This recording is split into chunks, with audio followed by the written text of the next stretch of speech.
I'm sorry. I'm gassy. Wipe it off. I'm gassy. I'm just a little gassy right now. Hi, everybody. Welcome to the program. A little gassy to start the program. Some gas, if you will. But the mouth gas, not the back end gas. That's what. By the way, I don't know if you guys know this. Welcome to the program. My name is Ian. That is the way that women tell you that they're going to fart. By the way, did you know that?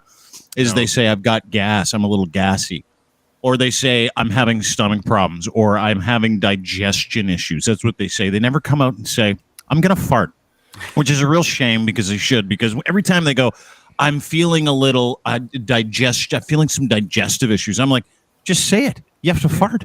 I don't know what digestive issues mean. What do digestive issues mean? You're having like fucking digestive issues today. Like, yeah, I know. That was hard. Like, I mean, cashews. You know what I have learned about women and that particular nothing. Act? If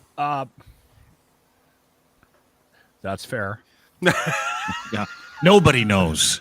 Nobody knows, dude. No, but I'm particularly weak in that department. Yeah, you have to care. We don't need to get into any examples that Dean might have. I have learned that if a woman suggests that there is a pending fart coming, you need to get the fuck out of there, because women's farts smell 5 to 10%, 15, 20% worse than men's. It's because they fart less, therefore they hold it in. So it's way more powerful when she comes. It's like premium gasoline as opposed to regular unleaded. You know, my wife farts very rarely, like hardly ever. But when she does, she'll fucking like melt the walls. We're not gassy. I'm sure she's gonna love you talking about this too.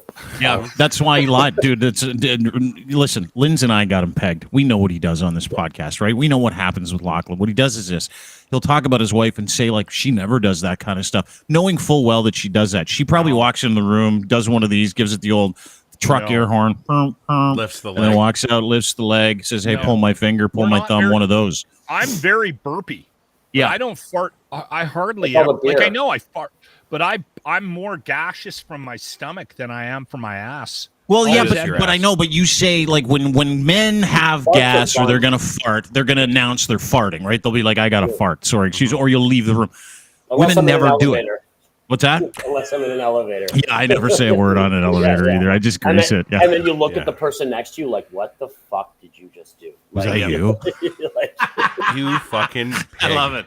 That's why I love going to concerts. I used to, every time I go to concerts, I'd like load up on fungi before I left or legumes, and I'd be like, let's go to a concert.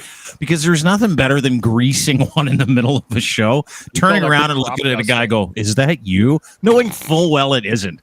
But at least now it's out in the ether, right? Where you're like, dude, was that you? He's like, wasn't me. Who was it? And I'm like, I don't know. It's instantly not my fart anymore when you do that. Yes, but it's the best thing to do. Yeah. You've relinquished ownership at that point, which is it's a smart move. And, you know, I own them. Is that it's gonna itch when it dries? That's when that comes in. Like, buddy, that's gonna itch when it dries. You gotta especially when you rub it. Yeah. Yeah. Oh, so Leanne just dropped in. She's trying to tell us that the women's farts smell worse because they have longer intestines because of the uterus. I don't buy that. Like wine, I don't buy that. I go with what Kiv was saying. Our Kiv Law, criminal lawyer who's here to talk about Jacob Hoggard. I go with what Robert is saying. It's really like, listen, ladies are nicer people. They're not interested in gassing a room. Guys are assholes. We've got no problem doing it. And so women are like, no, I'm going to wait. And then it just ferments and it gets worse. It's science. I talked to a doctor about it. I'm like, why do women's farts smell worse? He's like, because they keep it in longer. I don't know. I made that last part up. Yes, you did. Well, most doctors that just make it up as they go along. Yeah, exactly. I've always said that crossing cultural barriers, everything. Farts are funny. I'm sorry. Yeah, they've never not been funny. Farts are awesome. They're fun. I got a challenge. Good. Yeah, you do. I got a challenge for you. Yeah, sure. I know someone that will not make you laugh when he farts. Jimmy. Jacob Hoggard? Jimmy. No. Jimmy's got problems down there. As well. Jacob Hoggard. James P. White. You will be instantly angry when he farts. Yeah. Because you'll smell it all day. And it'll just hangs on you. Yeah. It's one of those. It's like my dad. Chalky thing. It just grabs on. I literally, after he shit his pants in the control room, I've come home, changed, and showered, and Come went on. and got a bag of lime, buried my clothes, poured lime on it, and then lit the top of that on fire. It's still burning. That's an intense fart. Yeah, but speaking of Jacob Hoggard, by the way, welcome to the program. I'm Dean. That is Lachlan Lacrosse. We forgot all the intros. That is Ryan Lindley. We've been at it for like 5.5 fucking minutes. That is Rob Kiviclian, our Kiv Laws, where you can find him. He's a criminal defense attorney, and he's a good one, and he's a good buddy of ours, and contributor to DeanBlundell.com. And we got lots to get to today, right? We've got some great news. Cheech Marin from Cheech and Chong. You know who Cheech is. Artist, comedian, actor, producer. He's going to be on with us at 5 o'clock. Nice. So in about 40 minutes from now, which would be nice, we're going to talk about some new mezcal that he's got out, which is cool. And we're going to talk about Cheech in the age of legal marijuana, which I cannot wait for. So Cheech Marin coming up at about 5 o'clock. We got a few other things to get to cool today as well. Yeah, incredible art. We've also got some swinging in the Mormon community to talk about. That's big news today, which I like. We'll talk about Elon Musk. He's backing out of the Twitter deal, which is funny. I like that as well. But Jacob Hoggard, we haven't talked about him for shit, and he's been in the news since May 5th when his sexual assault trial on 3 separate charges. Of course, he's the lead singer of a defunct band called Headley. He was convicted of sexual assault causing bodily harm, not guilty on 2 accounts over the weekend. He was guilty on 1. He is now Jacob Hoggard. Yes, this guy, lead singer of Headley, is a convicted rapist. And to break it down for us, we're like, hey, do we know any criminal lawyers? I'm like, yeah, I know a really good one. And that's why Rob is here. You can find him at rkivlaw on Twitter. And, of course, if you need any criminal legal representation, he's your guy. And good luck. What the fuck happened? I mean, right, you know, obviously, well, hang on. Just to say, obviously, he's a rapist, convicted rapist now, and he's going to go to jail. But take us through the kind of, you know, the trial, what happened, how he was found not guilty. Just kind of give us the Coles notes here, because this is fucking big. Like, you called me last night going, dude, this is huge. This is not going to end well for Jacob Hoggard. He's in trouble. So basically, so he was charged with 2 counts of sexual assault causing bodily harm. He was also charged with sexual interference. And whenever you see sexual interference, that means the complainant was under the age of 16 at the time. That means that they were a child, right? So whenever you see sexual interference, that means child. So one of the complainants was 16. He was acquitted of that charge and the charge of sexual assault causing bodily harm against the child, okay? Because, you know, it's like bunch of 12-year-old girls going to Headley concerts, you know. Anyway, but he was convicted of sexual assault causing bodily harm against the adult complainant.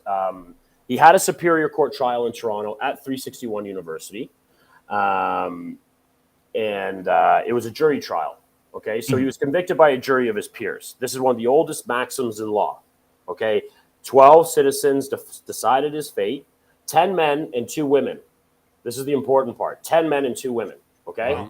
Wow. So they did everything they could for this guy. One, you might not want it in front of a judge on this one, because a judge is more likely to listen to just the legal argument of it and is more likely to convict here. Whereas if you have a jury, they're more likely to be moved by the passions. It's a standard strategy.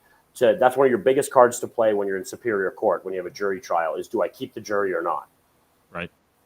And if it's an emotional issue like this, where, you know, you can sway a group, you want that emotional issue to play. And this is a very serious emotional issue and something that he has been found guilty of. Right. So obviously job done to some extent. Yes. Did he have a choice in whether or not this went to a judge or a jury? Yes, that's it's called the election phase of the trial. So so there are 3 types of offenses in the criminal code. There are summary conviction offenses, lower custodial sentences, lower fines, indictable offenses, longer custodial sentences, jail terms, and higher fines. And then the vast majority of offenses are called hybrid offenses, meaning the Crown elects how they're going to proceed. Okay, so they can elect to proceed summarily by summary conviction. They can elect to proceed by way of indictment or indictable offense. Yeah. The sexual assault causing bodily harm is a straight indictable. Okay, so there's no election for the Crown. It's straight indictable. So the point being is then it goes to the defense for the election. You can elect when it's a hybrid offense. You can elect judge alone in the Ontario Court of Justice, which is a lower court. You can elect judge and jury in the superior court, or you can elect judge alone in the superior court. They elect a trial by judge and jury in the superior court. Yeah. I'm So they go surprised by through that. Sorry, go ahead, Locke. I'm surprised by that just based on the fact that anybody in this business who met him knows he's just a raging cock and comes off awful. So I'm surprised he went with the jury, to be honest. Like in a room. Well, and the nature of the charges, dick. right? Yeah. Oh, This is the he's a thing. legendary piece of shit. Like, if you heard Legendary. stories about him in the music industry, we all heard the sexual assault stories for a couple of years. Really? Everybody. Oh, yeah, Oh, dude. yeah. It was Well like known? common. Yeah. The music industry for sure was. Like crossed the line with women. That it was I've well never known. heard- Yeah, totally. Like I've young. deliberately not switched on to like the entertainment industry because it just creates narcissists, and I'm already bad enough in that regard. So I like. You're in the right place then. Yeah, so, exactly. Yeah, we don't give a shit about anything, especially ourselves. So yeah, apparently this was a big rumor, and it was a rumor for a long period of time. And now I'm seeing a lot of women in the entertainment industry saying, "How come nobody spoke up?" Because we heard about this rumor for a long time, and nobody spoke up. I'm like, "Well, you could have spoke up." And then they're like, "Yeah, well, I wasn't a man," and I'm like, "Well, it's but there." No, hold on. That's not fair to say that, because I know that there were things that were said. I know for And a nobody fact caught on to it, that, yeah. that people were there were tweets sent out, social media, there were comments to the record company, from radio stations, things he did at meet and greets and shit like that. This was a well-known fact in the industry. And I mean, I don't think anybody had any idea that it was this far, but the fact that he was a piece of shit and he was really bad with women, that was a well-known thing. Yeah. And I'm pretty sure that anybody that was paying attention, like there's a jock, I know of a jock, and I know him personally, that went on the air and talked about how much of a piece of shit this guy was. Really? Every time Headley was in town, he would go on and go, "This guy's a dick. He's a dick to women. He's just a raging dick." Yeah. And I'm telling you, it was common knowledge, and maybe we just talked about it more in our circle. But I don't think there was an attempt to suppress anything about this. Oh no, guy. I'm not saying it's suppressive. I'm not saying it was, but like every time something like this happens and the guy's found guilty of what he says is alleged, is you get a bunch of people that come out and go, "Why didn't anybody say anything?" And it's such a complicated issue, and a lot of women did. And these women that came forward, give them fucking full marks, because they had to go through and relive this thing in a court of law and stand by it, and maybe watch him go free. And in a sense, he kind of did on a couple of the charges. Was found not guilty by a court of law and a group of peers. So I get that part of it. That's what I wanted to ask Rob, though. Rob, is there a difference between acquittal and not guilty? So people are like, "Oh, he's found innocent." There's no such thing as innocent in Canadian law. There's guilty and not guilty, because there's a big goddamn difference between not guilty and innocent. Not guilty at law, meaning here's the thing. It all comes back to the burden of proof on the Crown. Proof beyond a reasonable doubt, Right. which is as close to 100% as you can possibly have. Okay?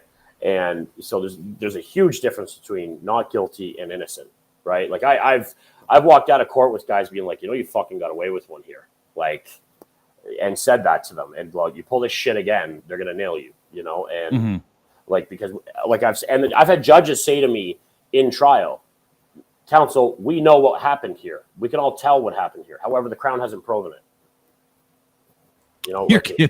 Yeah, Yeah, dude, it's a mess, and so like effectively, Jacob Hoggard isn't not guilty of those things. They didn't have enough to go on to actually prove that he was totally guilty, but they found him totally guilty of sexual assault causing bodily harm.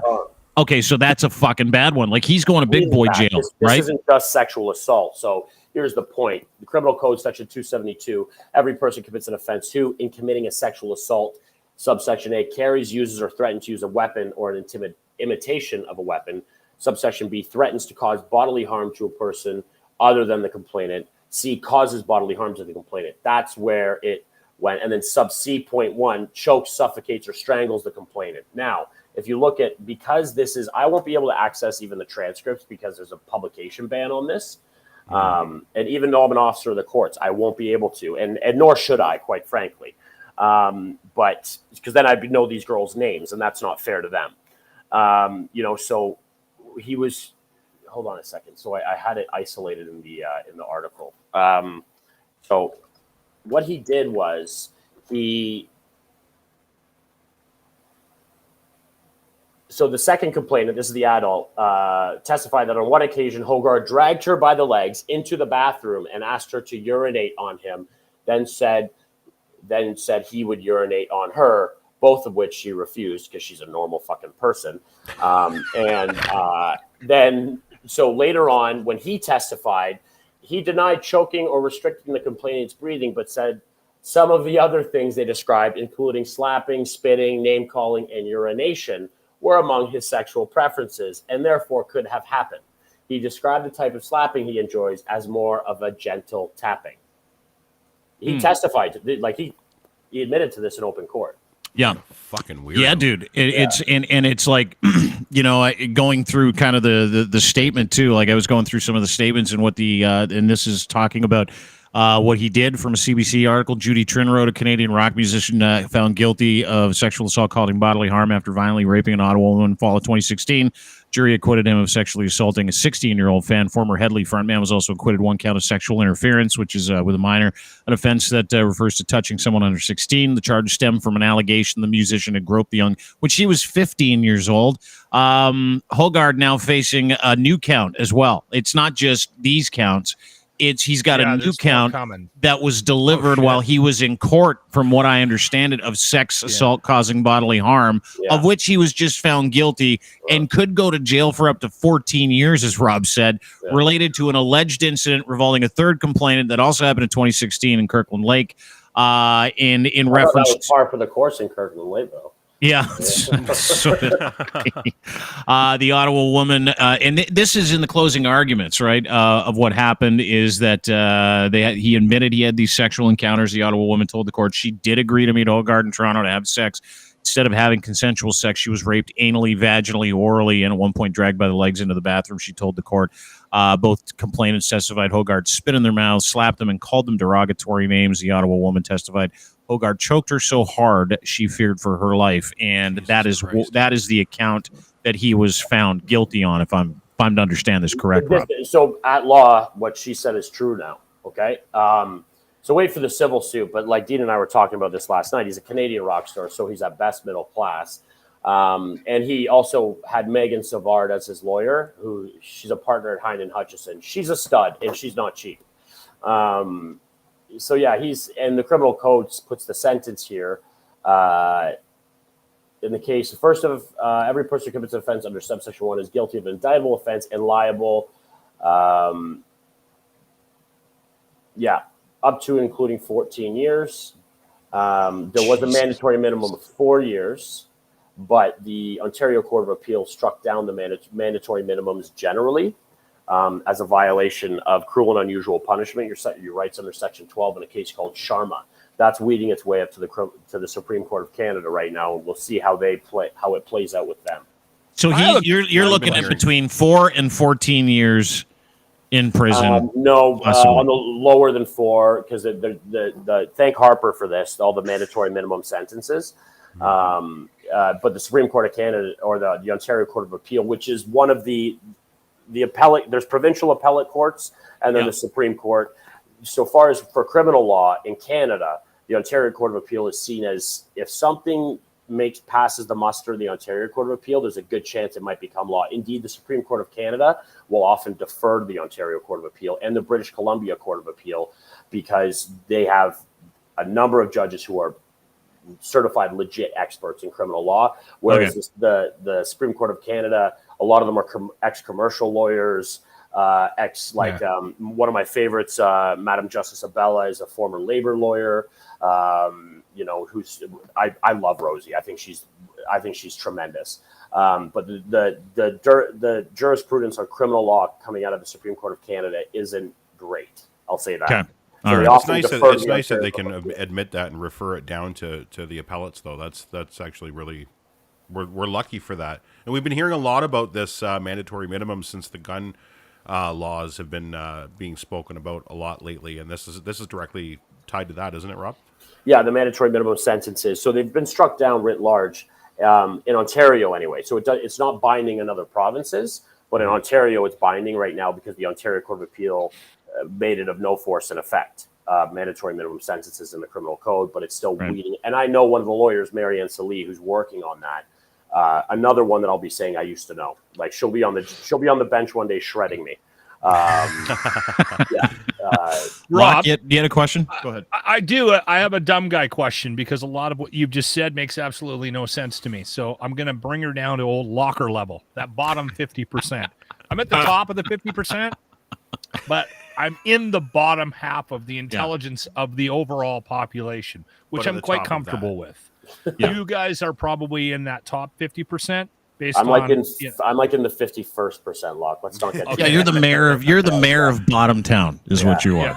It's what I got honors at the mayor of Averageville. Okay. Rob, let me ask a question. So I watched the coverage of this yesterday on TV, and there were cameras outside of the courtroom, and it was like Jacob Hoggard, former frontman of Headley, he's accused, he's guilty, and then the cameras shoot to this dick running out of court and getting in an SUV and driving away, and I'm like, hold on, if he's guilty, like if I was guilty, he's on bail. I know I would be in fucking jail. But why does he get to like? Not necessarily in Canada. Here's the point: is that he's being on bail. Like you have to, again, these are fundamental charter rights. Everyone has the right, including douche canoes like Jacob Hoggard. Everyone has the right not to be denied reasonable bail without just cause. Everyone has the right. Like I remember, I was working on the defense of one of the most prolific serial killers in Canadian history. I'm not going to identify him, but you can read in between the lines on that one. And I went in and I was beside myself with the shit this guy had done. And I was working for Ted Royal at the time. And Ted is an institution in the criminal courts in Toronto. He sort of let me vent for a bit. And then he just held up his hand and he went, Rob, it's not about you, first of all. So check your delicate sensibilities at the door. And secondly, the beauty of the charter is that it applies to everyone. Equally, the worst of us and also the best of us. And so the point is everyone in Canada has the right not to be denied reasonable bail without just cause. Jacob Hoggard received bail. He's got 2 sureties. His wife has pledged $200,000. And believe me, he screws up his bail, they'll go after that money, as the Crown does. It's called the. She's a surety? His wife's a surety? Yeah. Is that what happened? Yeah. Okay. Yeah. We'll see how long she's still his wife. But anyway. That's another thing. Is that her? Yep. Okay. Nice. Stephanie Asseltine is her name, and they have a young boy together. And the good news about Jacob is he's been doing his best. Here you go. Since he was first charged with sexual assault in 2018, Hoggard's music career, quote, has imploded. Headley is no longer together. He now says that he's working as a carpenter and he's married with a young son. It's the same last name as the assholes from Peter Burgers, by the way.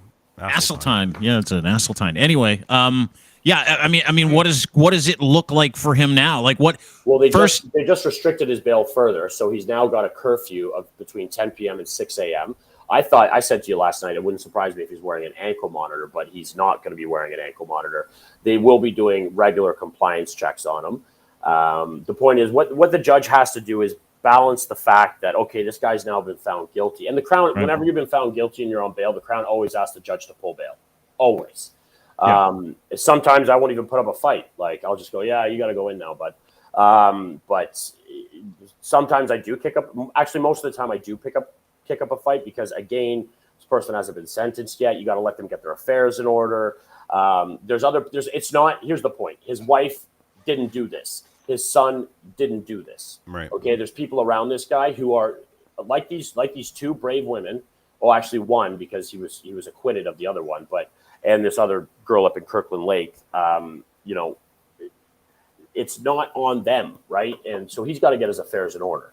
And so which is why he got bail, because he's got to, figure out how he's going to, he's got to sign authority over to people for things he's got to sign authority over to, all that shit, because he's going to fucking big boy jail. Like, he is not going to a remand center. No. He's not going to a minimum.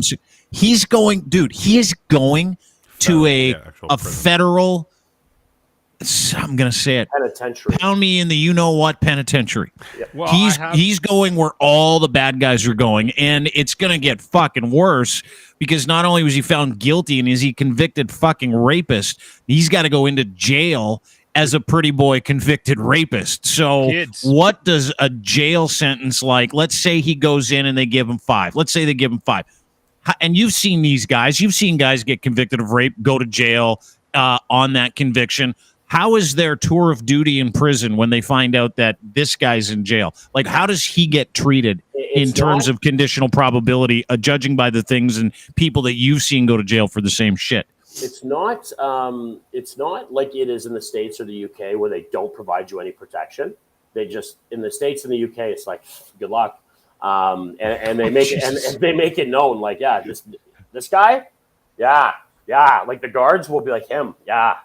He's gonna love you. Yeah, like, but in Canada they will offer him protection if he seeks it, so he can go to PC, protective custody, and he can. So he's gonna end up like Bernardo per se, where he's protected by like not solitary, but isolation from other prisoners. Yes, Bernardo is in. I think he never had a choice either. I think they just put him in. He's in Bath, and he'll never leave Bath either. Right. I know my old boss knows the lawyer out in Kingston. Got a super interesting practice who does all the federal appeals work and all the federal parole board stuff. Apparently because it was the shit hit the fan when Bernardo was up for parole, and everybody's like, oh my God, they're going to release him. And it's like, he spoke for like 45 seconds. And then one of the parole board people was like, we want to hear from the victims' families. Like, and that was like, apparently the fix was in. He's never getting out. Bernardo is never getting out. Good. That's good. That's good. But he has a statutory right to a parole hearing after 25 years. He's been sentenced to life, full stop. But for first-degree murder, you have the statutory right to a parole hearing after 25 years. And then so I got a quick years after that. I got a quick question. So Hoggard, guilty, jail, maximum 14, maybe 2. It's in and around 2 to 14 years. He's got another trial coming up because he got charged during this trial with doing the same thing to someone. Another woman came forward, bravely, courageously came forward, and she was like, "This happened to me in Kirkland Lake." And he's actually supposed to be in front of a judge August 4th on this charge. So will they compound his sentence, or how the shit does this work? So it comes to sentencing. Let's say, and again, he's presumed innocent of those charges until proven guilty, right? He must benefit from the presumption of innocence. We live in an apparently civilized society, and I don't. I think he's guilty as fuck. Well, but that's the problem with the court of public opinion. Yeah. Right. Everybody thought Gian Gomeshi, he'd already been tarred and feathered, and his life is over still. But actually, at law, Gian Gomeshi was acquitted. And at law, he didn't do that shit, right? Yeah. So that's the problem with the court of public opinion, right? And the knee-jerk reaction. So I didn't say anything. That's why during this whole trial, this is the first time we've talked about it, and it's fucking fascinating. It's one of the biggest stories in Canada, and I was surprised. And that was irresponsible of us the whole time during the trial. I'm like, I'm not talking about this out of principle because I didn't want to talk about this until it was over, until we could comment on what he was legitimately guilty of, right?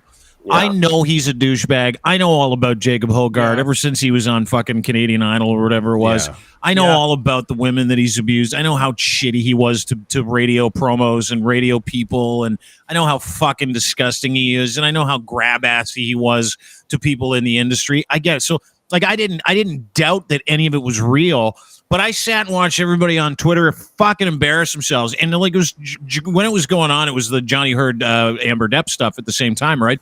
And I'm watching everybody else go and fucking embarrass themselves. Am I happy Johnny Depp won? Kind of. Do I think Amber Heard is totally guilty? Yes.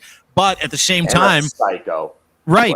He's nuts. She's nuts. Everybody's nuts. But I wanted to get to the about the fact he's nuts. Johnny Depp was totally. I'm a crazy drug addict. And where she's like, and then you see him giggling during the trial. I thought oh God. And her fake tears. I thought the whole thing was just a fucking debacle. It really upset Lachlan. For both of them.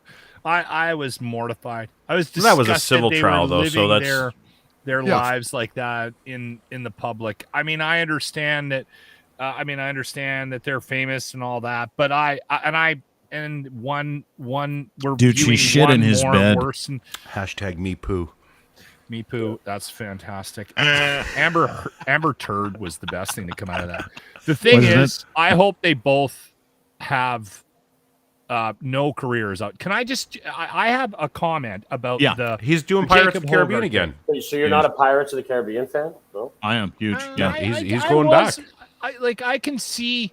Listen, I can see myself I'm watching watching a Johnny Depp movie again down the road, but I won't be happy about it. I'll be angry about it. Okay, here's my question, because Rob, you did avoid a little bit Dean's question about what might happen to him in jail. It's not going to be good, man. It's not going to be good. Okay, good. Well, then I have a suggestion. If this ever gets back to him, Good. he should get a waterproof auto tune. Because if he's singing in the shower and he sounds good, it might. That'd be something he could pack in his Save prison him. wallet as he's getting ready. In jail, he can go protective custody. And I mean, it's up to him. I would be surprised if he didn't. But that's the thing. This is not like the U.S. and UK where they don't offer sex offenders protection. In Canada, you do. Again, because we do live in, we have to take the high road here. We have to. We can still make fun of them. Again, and, I don't. Yeah, I know. And you know what? I don't. They're from Alberta, where they're like, everybody's like, I feel like Alberta's like the Mississippi of Canada. You know what I mean? I feel like, I mean, everybody's got a gun. A lot of guns, not a lot of abortions. There's four of us on this panel, Rob. I'm wearing pants. I'm wearing shorts. Yeah, but I mean, when you think about it, he's a fairly good-looking young man. He is slight. He's in trouble. He is in trouble. Yeah, he's going in, and this is the notoriety exactly. as well. It's the notoriety that he's going in there with. Yeah. And you got to remember, like he'll be in Joyceville with I don't know. That's up to Correctional Services Canada. This is actually a big sort of beef of mine, is that I can't. Often I'll have a client where their family is, let's say, because I live in Niagara and I'm in my office in St. Catharines, but they'll often, they'll send a guy into Quebec and his family's in Niagara, and like, how the hell are they going to go visit him? You know what I'm saying? Like, so that's a thing. But again, I have no input on that as a defense. Is that just a real estate issue? Like, is that just like a space problem, or like, Let's you go where they got to fight. Yeah, where they got a spot for you. That's where you're going to go. That's how the penal system in this country works. There's like this. He might go to Drumheller. Man, I don't give a flying fuck where he goes. Yeah, no one does. He's treated really poorly. He can wind up in northern Quebec where there's that one where that Montboucher is. But he's in the shoe, though. That's one of only 2 shoes in Canada. What's a shoe? Special handling unit. Basically, you're a fucking bad dude. If you're in the shoe, you're like guards won't. Basically, every time they open the cell, there's like 6 guards in riot gear plus a correctional services captain. Like there's a whole process for when they take you out of the cell when you're in the shoe. Yeah, he's the Hells Angels guy, right? Yeah, he was head of the Hells Angels of Montreal. He killed a couple of cops. Like he sucks. Yeah. Just so you know, I have nothing bad or negative things to say about anybody in any biker gang ever. Congratulations. That's the smartest thing I've heard on this podcast today. Yeah, I And juggle Rob's the really balls. smart. There's some balls I do juggle. Hells Angels, biker gangs, juggle the balls. Anonymous, juggle the balls. Nobody else's balls. Like if you're a bad person who has absolutely circumvented the law for 100 years, no problem. If no one can get to you and you do good work, I'm your friend. But when it comes to like talking about gang members, like triads or different stuff, I'm like, no. Yeah, but if it's a church, I juggle the balls. But if it's a church gang, like the PBCC guys, I don't juggle those balls. I tend to grab them and yank on them a little bit. Yeah. Catholic I had a Church, friend. I had a Yeah. friend who was a counselor for somebody in a biker gang, and like a higher up, and very smart lawyer, and we were out for drinks one time, and it came up. We were talking about it. I don't even know the guy's name. It's not like he told me. He just mentioned that the guy was off the charts smart. like a genius. And I'm like, really? And he goes, yeah, fucking crazy smart, some of these guys. Oh, yeah. And end up at the top of these biker gangs. Oh, yeah. Like, Yeah, they could, they could, you know, some of these guys they tested Like IQ north Mensa. of 140. Like, yeah, I mean, Yeah. when you got to remember, like, that they might be a criminal organization, but these are very sophisticated organizations as well. Yeah. Mm-hmm. It kind of surprised me because you have an idea in your head about, you know, somebody that is in that organization, and he's like, no, dude, you have no fucking idea. Yeah. Like, emotional stability and intelligence don't go hand in hand. The books he's asking for and stuff like that, you know, like, yeah, smart. Yeah, they're smart people, dude. And it's but here's the thing is that you know, everybody self-styles themselves. Like I've watched Jacob Hoggard self-style this lifestyle, and now this lifestyle has caught up with him and everything that he's done, and he's going to leave that life behind, and he's going to walk through those prison doors. Can you take me through that process? Take me through the booking process for Jacob slowly. Hoggard? Yeah, from like being a rock star. When you get to Joyceville, I'm assuming. Slowly. Let's just say he's going to go to Joyceville, which is part of the Kingston system. You've got. Can you use it? Can you use a romantic voice when you talk about it? Can you talk lower? And there's actually a very popular Headley song called "For the Nights I Can't Remember." He's gonna need to remember how he forgot those nights. He's gonna need to remember the ammo nitrate, though. Yeah. And so you get there and you're assessed for 6 weeks. They want to talk about what they're looking at is sort of your level of violence, you know, the violence in the charges, but your likelihood of committing violence whilst incarcerated, rates of recidivism. He'll get a pre-sentence report right now. Which is basically he's going to meet with somebody. They're going to talk about his level of remorse and sort of it's basically a government social worker that's going to write a report about his likelihood of recidivism and is he amenable to counseling and is he all sorts of boxes they tick with a view to rehabilitation. Because remember, we try to rehabilitate, maybe not to the Scandinavian model, which I think we should go to. Because they have much lower. What's the Scandinavian model? They treat criminals like human beings. Yeah. And they like their prisons are wild. They try and rehabilitate people, and as a result, shockingly, they have much lower rates of recidivism than we do. Huh. Yeah. Yeah, dude, I was looking at because this is what I do in my spare time. I was looking at at like a video of this like Norwegian prison, and it literally looked like rehab. Yeah, they were like cooking like food, Homewood. they cook food, and like they've got like cool kitchens and stuff and barbecues. That would go over so well in Alberta. Like, it's nicer than my house. What the hell's going on? No, but the thing about it is they invest in this, and it's not a. This is not a hot button election issue for John Q. taxpayer, right? Like more money for criminals. You know what I mean? Like that doesn't sell with Johnny Hockey. You know, we don't look long term when it comes to this. We don't look long term to education. We don't look long term to criminal reform. We don't look to long term. We're very myopic and short sighted when it comes to this, where the investment in the person pays off not tomorrow, but in 10 years from now. And if governments would stay on it and stop fucking each other over each and every time one of them puts one of these programs in. Responsibility for the average everyday citizen not to be a piece of shit to end up in fucking prison. Well, that is a culture that needs to change somewhere. Wait till I die and then fucking do it, because it'll annoy me if I gotta watch some video of some fucking guy that raped a bunch of people learning how to cook fucking cannelloni. Like that's just gonna bug me. Yeah, me too. I don't have any. No, it's the just because Italians. Okay, Italians. Yeah. No, it's because those guys listen. The second you and this is how I feel, and I feel the same way Lachlan does. No shock to that, to anybody's surprise, is that I truly believe in prison/street justice. I got fired for talking about it, as a matter of fact, once. Is that oh, did you? Yeah, a little bit. Shit too, though. Well, yeah, there's a couple years led up to it. Yeah, not bad. But I'm a huge fan of it. And the second that a human being steals innocence from another human being, like Jacob Hoggard is guilty of doing here, you don't deserve to learn how to make cannelloni, become a lawyer, get free counseling, all that stuff. Well, I think your fucking life should be over forever. What's that? Yeah. Sex offender. I mean, he's the point is the guy's now. He's a mandatory DNA order. Yeah. his DNA is going to be in the data bank forever. He can, in theory, apply for a record seal, but doesn't happen with. Does he have to go door to door in new neighborhoods that he moves into for the rest of his life? Go, hey, everybody, I'm a raper. This is not the States. Okay. We have something along the same lines here, don't we, Rob? No, we have a national sex offender registry that only law enforcement has access to.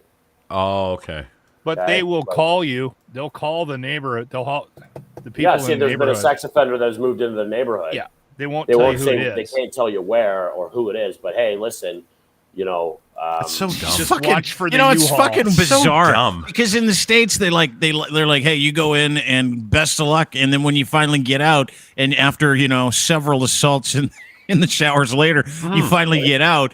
And you're like, you gotta like go and knock on neighbors' doors yourself and tell them that you're a sex offender. In Canada, they're like, hey, listen, just letting you know, we protected him in protective custody because he is a raper, and that raper is now in your fucking community. And by the way, we can't tell you where the raper is.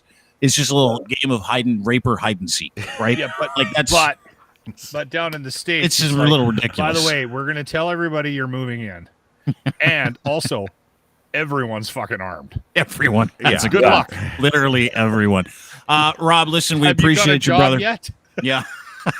Yeah, right. We appreciate you, brother. Thank you so much for doing this. Thanks for breaking down the Jacob Hoggard stuff. Always great to see you. Join Rob at his law firm if you get into criminal issues. He's a great criminal lawyer. His name is Rob Kiviclian at Archive Laws, where you can find him. We'll talk to you soon, brother. Thanks so much. Take it easy, boys. Thanks for having me. And fuck Jacob Hoggard. Well, he's going to get it all right. I have a quick question before Rob leaves. We started this interview. There was 2 phones on that desk, and now there is 0. How many burner phones do you have? Oh, no. Okay, so Rob, he'd tell you, but he'd have to kill you. I was just going to say it's... Okay, so my toll-free number, my firm line, and my office cell, this one. Saul Goodman. Personal phone. All right. Saul Goodman. Yeah, that one's your got, drawer. This one's got all the dirt on it. Take it easy, boys. Hang on to that one. See you, buddy. Take care. There's Rob Kiviclian, lawyer, attorney. I love him too. Rob. Yeah, it gives me amazing pleasure to introduce our next guest. It's happening. It's happening right now. I got goosebumps because since Up in Smoke, still smoking. I've come to appreciate this man for how community-minded he is. I'm just shocked we get a chance to talk to him. Please welcome Mr. Cheech Marin from Cheech and Chong. Look at that. It's right there. Cheech, look at us. We're talking. How are you, sir? I'm just ducky. We're out here in the desert in Joshua Tree where it's climbing towards 100 degrees. So... But we have this thing, an invention called air conditioning, so we always use that. Yeah, that's a good thing. Yeah, it's good when you have it. But do you remember a time in your life when you didn't have air conditioning? Yeah, I do very distinctly. I used to pant like a dog, Are you guys in Calgary? Yeah, man. No, we're in Toronto. We're in beautiful Toronto, but we're all over. I read a little bit this morning, and I had no idea that if it wasn't for Calgary, Canada, Vancouver, we wouldn't have Cheech and Chong. Is that correct? That's absolutely true. We both live there. Tommy and I both live there. He's Canadian, so he had to live there. And so he lived in Calgary. And when I moved up to Canada, I moved to exactly the same place that he was born and raised in that section of Calgary. And then I lived in Bragg Creek for a little bit. Mm-hmm. Mm-hmm. But this is where, dude, and this is where Cheech and Chong started. And I was reading this morning that you guys met in Calgary. You started performing in Vancouver. Out of nowhere, we met in Vancouver. And started. Oh, you met in Vancouver. And where did you? The legend of Tommy Chong in Calgary. No, no, really, I did. I heard about him before I ever met him. Did you really? How did you hear about him? And what were you doing in Canada? Well, I was 2 things. I was exercising my First Amendment right, and because I was part of the draft resistance movement during the Vietnam War, and the feds were after us because they reclassified us because of our political activities, and they wanted to draft us and send us to the front lines of Vietnam. That was their take, and so clearly a First Amendment issue, and so, but I was a potter at the same time, and I wanted to study pottery, and there was a very good potter in Vancouver, in Calgary, actually in Bragg Creek, that I got to know and was his assistant for many years, or a couple of years, anyways. Was and that Edgar Hanchuk? He was from Bragg Creek. Cheech, when you were in Vancouver, did you and Tommy buy into a club? No, it was actually his family's club when he was on the road with his band, Bobby Taylor and the Vancouvers. They were a Motown band. It was the first mixed band that Motown ever had, and gay and straight guys. And so he was he was there, and when he came off the road, he went back to his family club, and they had turned it into Vancouver's first strip bar. And so, oh wow, he saw it. And he goes, well, but he really was influenced by seeing improv theater on the road in his travels, like Second City and the Committee, and so that's what he wanted to do. But we had to make a living so he made it Naked Improv, and so that worked out great for me. Dongs out in Canada. You're allowed to have the bottoms off, so why not? I mean, the week before, you couldn't walk into a bar with a glass in your hand or stand up with a glass in your hand. When I first got to Alberta, like, it was interesting, but you had to buy two at the same time. So keep your hands busy. Canadians are not that. I mean, I don't know what they are. Yeah. Smart, two at a time. Well, we're smart, and just so you know, we love to drink up here, which is really right away. Yeah. Yeah, we love to drink and we love our pot, and I want to get to pot in just a second, but I want to get to the drink because you've done something pretty incredible. You've come up with a couple of mezcal drinks, and how do you say the name of the company? This is your mezcal. Am I getting it right when I say Tres Papalote? Tres Papalote? How do you say it? Tres Papalote. Three kites, like your three kites to the wind. Yeah. And we have Lachlan on a Tuesday in a Mexican sort of way, kind of. Yeah. Tres Papalote, and I'm gone. But some people came to me and they said they would like to do a celebrity beverage of your choice, and they always want tequila, and I said there's 150,000 celebrity tequilas out there, and so I said let's do something else. So I started researching, and I go mezcal. Mezcal was not really known when we first started this thing. So this is the next thing, and like reinventing a neighborhood or something, and it's doing very well, and people, it started to catch on. You get mezcal bars all over now, so it's delicious stuff. Do you drink? Do you drink these, and how do you drink them? Because I know that you like your mixed drinks. I know you like the odd margarita, but and I want to not just talk about the kind of stuff you're drinking, but I want to talk about these labels too, because these labels are done by some artist friends of yours, and we'll get into your art in just a second. Yeah, we have the three different expressions on it right now, and it all has to do with what kind of agave they use, and there's like Espadín, and Mexicano, and Cupriata. Those are the three different kinds, and there was certain blends between them, and they used to have a distinctive, like añejo or whatever else they got. I just drink añejo, so that's all I know. It is the most delicious. I'm sure they're good, Yeah. They got añejo, they have reserva, they've got all kinds of different kinds. But what's interesting about these mezcal drinks is that if you've had mezcal before and you have had tequila, the difference is there's a real kind of a smoky flavor to mezcal that you don't necessarily get with tequila. Where does that come from? Yeah. It comes from the processing of it. It's a less refined process than tequila, and less and it retains the smoky flavor that they use in kind of brewing it, and so it's a distinct smoky flavor, and once you get used to it, it becomes the only flavor you want. They roast that agave first, and then they grind it, right? And then is that what it is? Okay. And it's I love mezcal. I think over and above, and I'm a tequila fan, but mezcal's just a better business. Flavor. Yeah, it's so great, man. It's like discovering indica for the first time, I guess. Yes. Oh yeah. Can I ask you a Before question? that, it was just weed, you know. Yeah, dude. And that's the thing, right? Like, I remember, first of all, I got my dad hit me in the head with Up in Smoke, the VHS copy of it, because I was watching it, and he walked in, and you guys were smoking Labrador, and he smashed me in the head with it. Yeah. I was like a 14-year-old kid, and it's like, you can't watch that shit. And I'm like, Dad, it's just smoking weed laced with dog shit. But at the same time, like you're from that era when it was like so bad to talk about pot, so bad to smoke pot. And now that, like, you know, weed smoking back then as opposed to cannabis consumption today, it's got to be a mind fuck for a guy like you, pardon my language, a guy like you who literally fought against prohibition, probably got arrested and popped and were searched at the border like every time you came through. And now it's like, oh, I've got my own blend, I've got my own brand. I mean, it's got to be weird, right? Is there a Cheech bong out there? The payoff. A Cheech what? Bong. Bong. Cheech bongs up the. I mean, up the. Yeah, we got. I don't know if that's the way you should do it. I mean, it does come with instructions, so follow those. Yeah, we got Cheech everything you could think of related to smoking, but we have a Cheech bongs. They're actually made in Canada.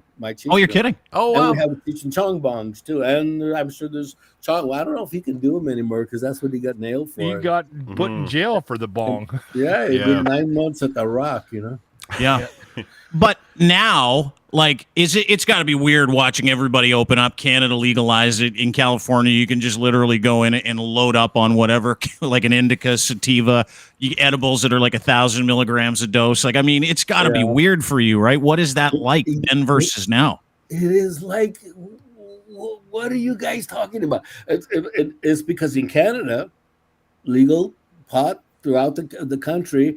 So, hey, that'd be good for Cheech and Chong, but you can't have celebrity advertising for your brand, no matter who you are. Yeah, it's just like tobacco and liquor. What?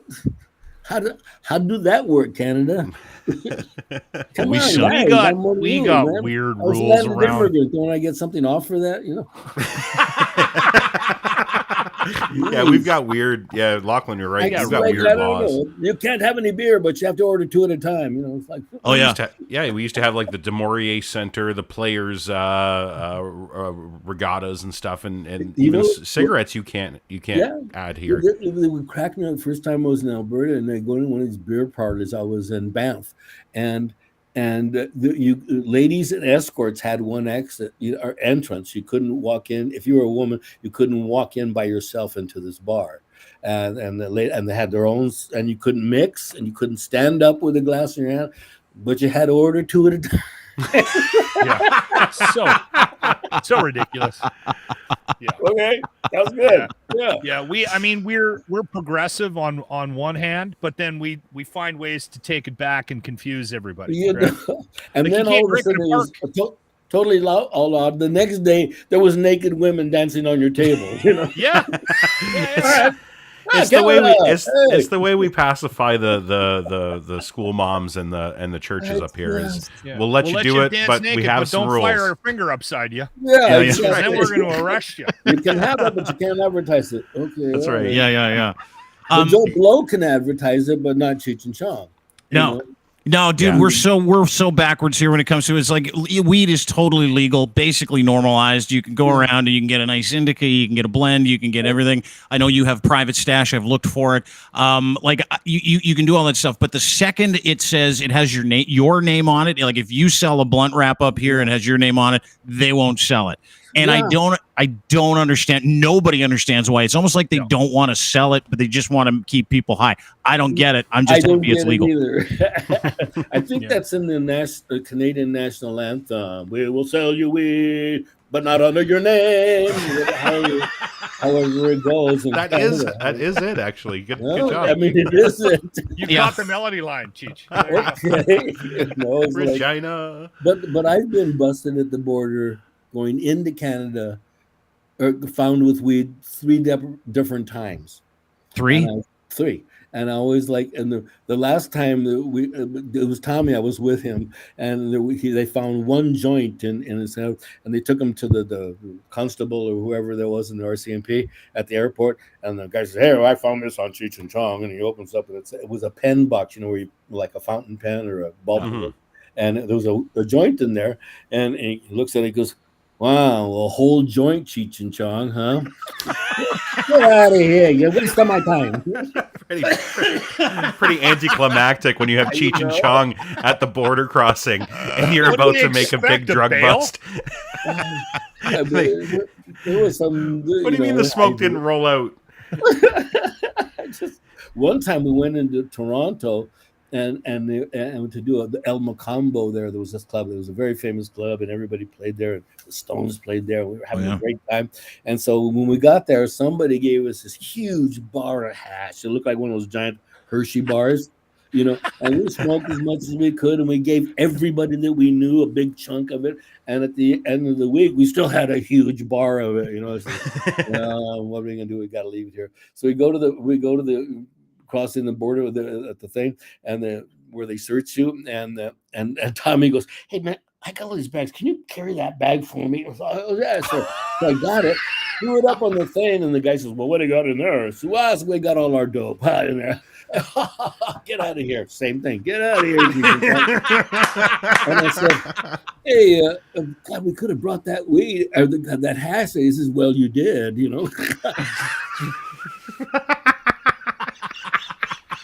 Oh, thanks, pal. I swear to God that happened. You were an unintended mule. He muled you. Unintended mule. One time he said, "Well, if I told you, you'd have got nervous." Well, no shit. I have a question, Cheech. Yes, sir. Do you ever run into a Dave that gets mad at you? No, they just about get mad at me, but then because it's I'm so damn tired of that bit, and but they kind of it's their connection to history, so they're not that pissed off about it, which is good, man. But I would be. Dave's not here. I'm here. I'm standing in front of you, idiot. Open the door. Dave's not here, man. Dude, Dave's not here, man. Is it's one of those. You've got to be shocked. I don't know if you are at this point because you're such an accomplished individual. You're a nice man, and not only are you a nice man, but you've turned into this incredible benefactor for art and Chicano art. And I want to get to that because you're doing a couple of things at the Riverside Museum, Riverside Art Museum, which is literally called the Cheech Marin Center for Chicano Art and Culture. And I had I knew you were an artist. I knew you loved art. I knew you collected Chicano art. But I had no idea you actually have your own thing called Cheech Collects June 18th. It's called the Cheech, but your art collection is, from my understanding, some of the biggest in the world when it comes to Chicano artists as well. I mean, I had no idea you were super into this stuff. I think it's the biggest in the known universe at this point. Even Chicanos in outer space, I collect more. No, it is. I'm an inveterate collector since I was a little kid. Of something, marbles, a baseball card, stamps. I collected everything. And when I found Chicano art, I was a perfect guy. I knew what it was. I had the money to collect it. That's really key. And had the celebrity in order to proselytize for it. So that's what I started doing. And I just kept collecting and touring it around. I got sponsored and made huge tours in the United States. The collection is played in over 50 museums, which is unheard of for a private collection. Wild. Because museums don't like to do that, and I understand why. It jumps their curatorial process, and but my intention was to my motto was you can't love or hate Chicano art unless you see it. Mm-hmm. And so that was my journey to get everybody, as many people as we can, to see Chicano art, and it happened, so there we go. Have you got a piece you love more than anything else? No, it's like having a favorite kid, it's like the one that's pissing you off the least at the time, you know.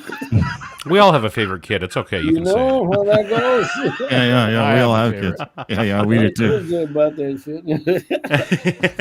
I was doing the promos for the show today, and I googled the art to try and get some pieces for the promotions, and I was taken by it. I sat and was scrolling through some of this for like me too. Minutes. The colors pop. I mean, beautiful. It's just such an incredible. I wasn't aware of Chicano art until I started going through your collection. Yeah, that's the whole deal. That was my quest, and it's now we have a permanent place where you can come and see it.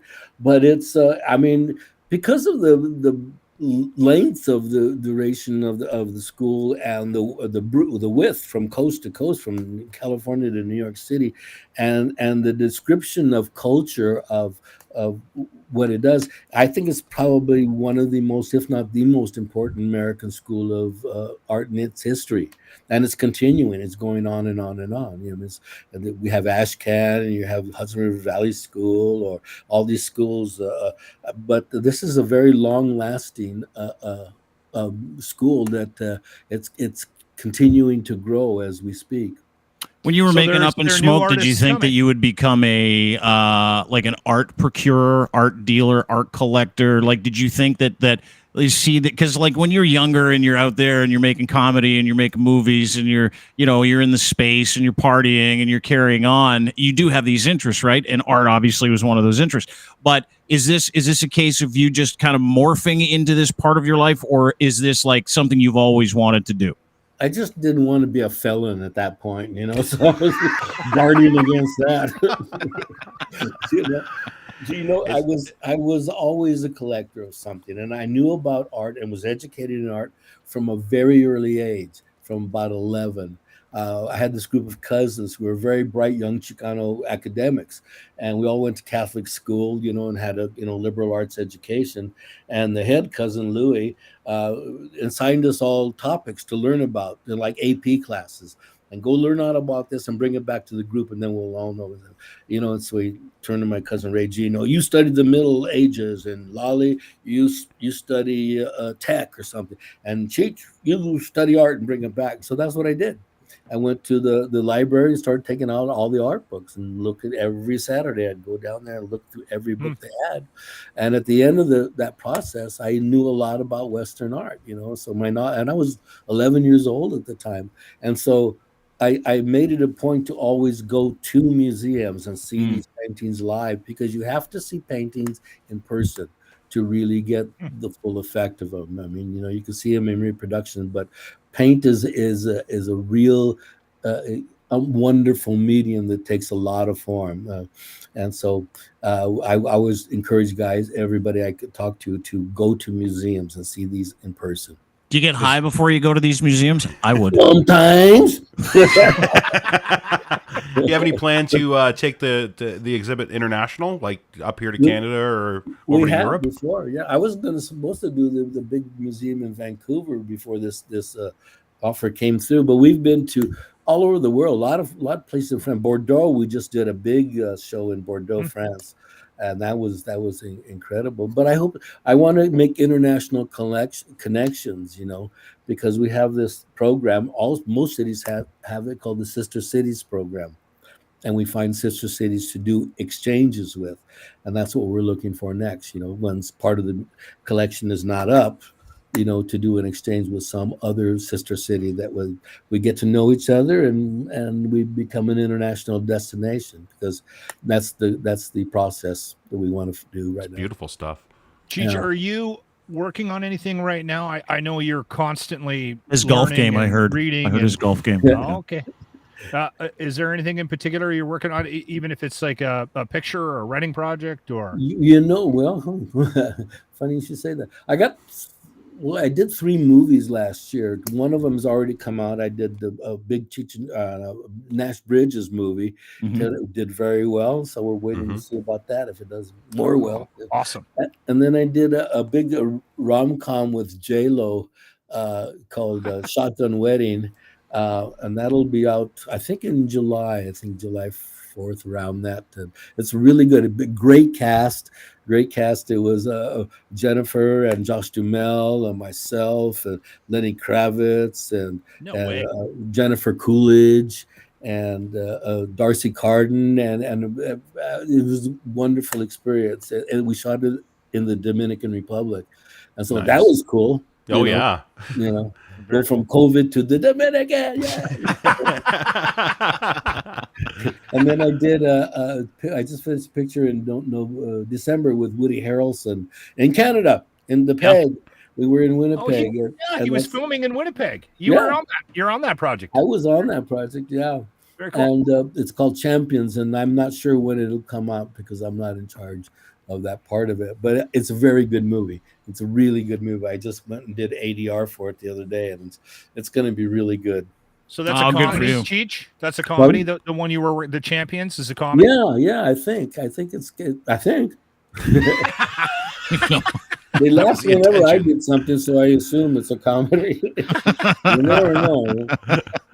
We should mention your mezcal one more time. Do you know? Yeah. We should mention whether or not you can get this in Canada, or do we have to go online? Yes. Or you can. It's called beer there, but you can get it. I looked for it actually. I went today to look to see. We have some vintages locations here. The way they sell liquor in Canada, again, they fucked that up too. You have to buy it from certain places, so you have to go and stores. It is. It's state run here, right? And so you went to the state store and you had to fill out like a questionnaire. Yeah. So what are you going to do when you drink this after? Are you going to get You're going to throw bottles through windows, or how do you get along with everybody? Or do you have any criminal record? You have some references. I looked for it. I looked for it in the time, Cheech. I looked for it in the vintages, and I didn't see it. Yeah. It is out there. I know we're in Canada, but go on the interweb and it's in there. Yes, it is. Yeah. I look for it. You can actually get the distribution of it up here. If you Google Tres Papalote, you can actually get a wooden flight tray that comes with all three of these here in Canada. You can order it online. All you need to Google, and they will send these to you. And there's three different kinds. And the artist friends of Cheech's did all these labels, these different labels as well, which I find really cool. You've incorporated, like, you did it backwards, where you're like, when weed was super illegal, you were the weed champion, and now that everybody's getting off booze, you're like, no, this is good alcohol. This is mezcal. It's very different. And it's a sipper. But you've incorporated your love of art into this project as well, which is incredible. Because I have a short attention span, so I can only do one thing at a time. Sell something. Okay, I got it.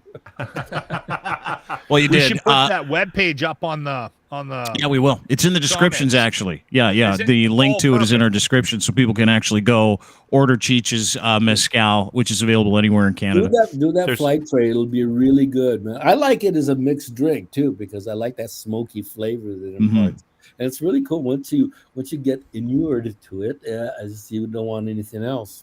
Yeah, no, dude, it's delicious. We got an email actually. I don't know if we were on the air when this came through, but the product is currently in Leduc Co-op, J Webb Wine Merchants, Glenmore Landing in Calgary.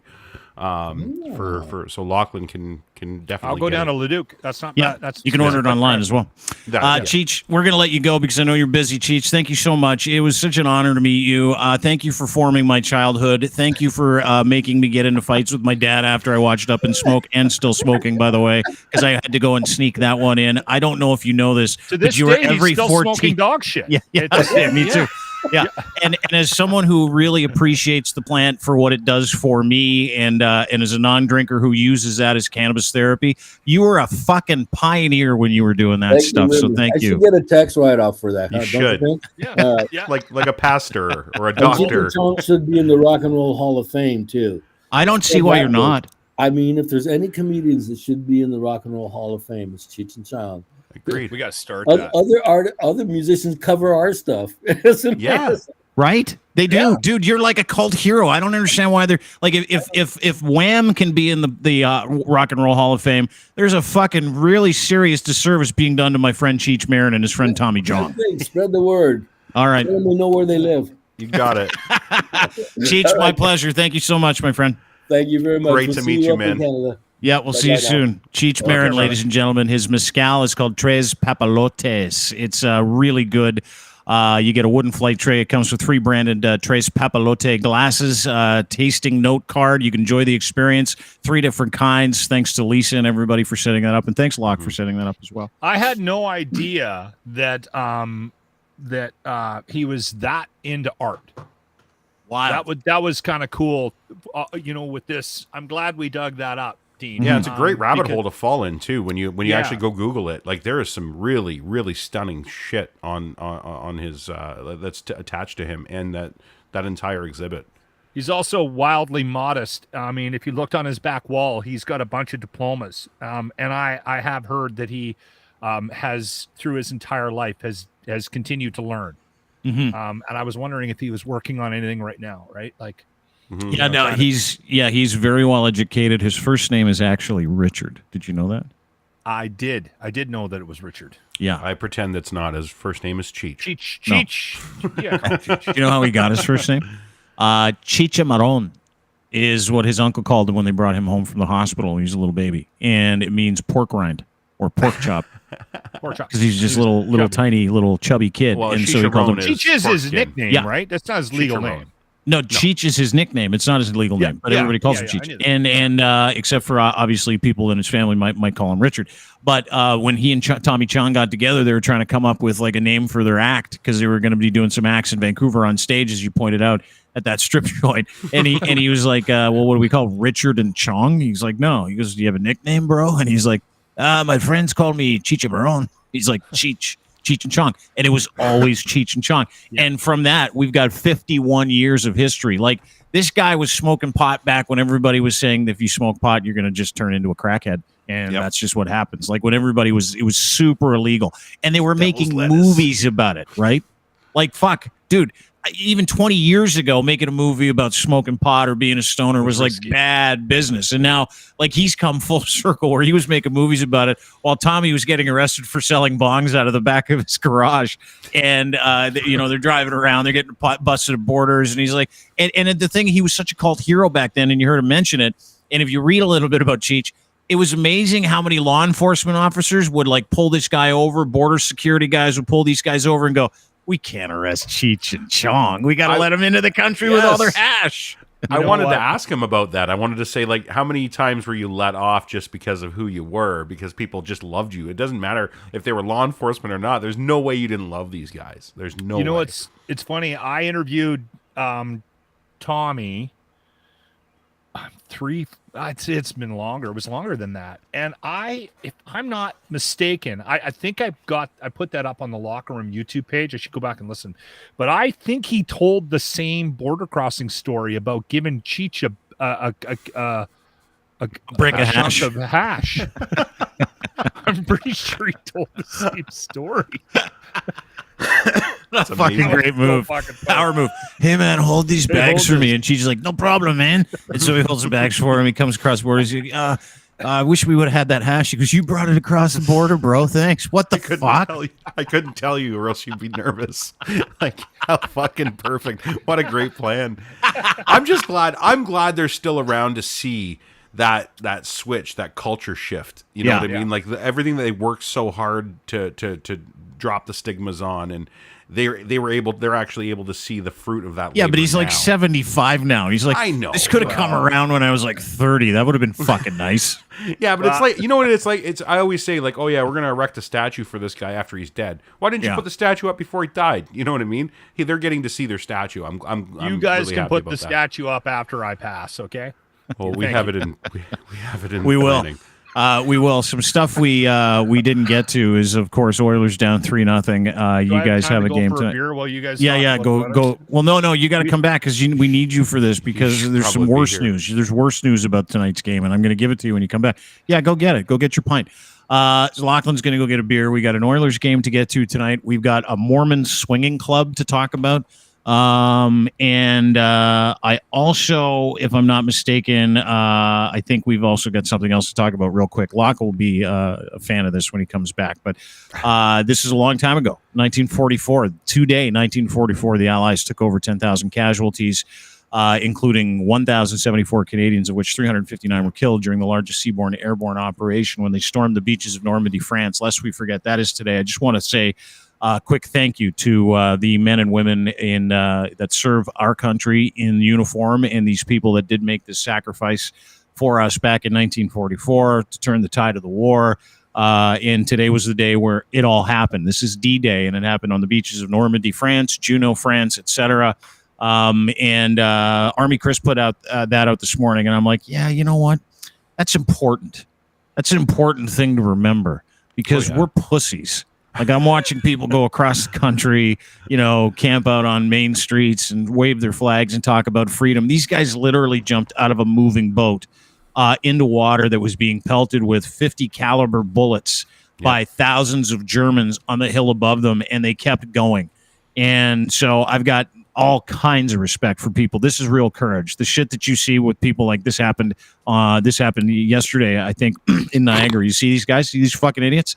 These guys, the Freedom Cult, they're hanging off a bridge heading to Niagara screaming about freedom, and everybody was leaning out the window going, just jump. Just jump. That was yesterday. But several generations ago, this happened. Again, this is real courage. And it was fascinating because you guys remember Scotty from Star Trek, right? Yeah. He was involved in the D-Day invasion. I didn't know this either. James Doohan of Vancouver led D Company, the Royal Winnipeg Rifles, ashore at Juno Beach. He was shot 6 times. Yep. 6 fucking times, and he went on to become Scotty on Star Trek. James Doohan, as you know, one of my favorite characters in television history. I can't do it. It was fantastic. Do it. We actually here in Hamilton, they built a really cool shrine, like a memorial site, right on Lake Ontario, down in the beaches, and it's for D-Day, and it's a great, like, they actually spared no expense with it.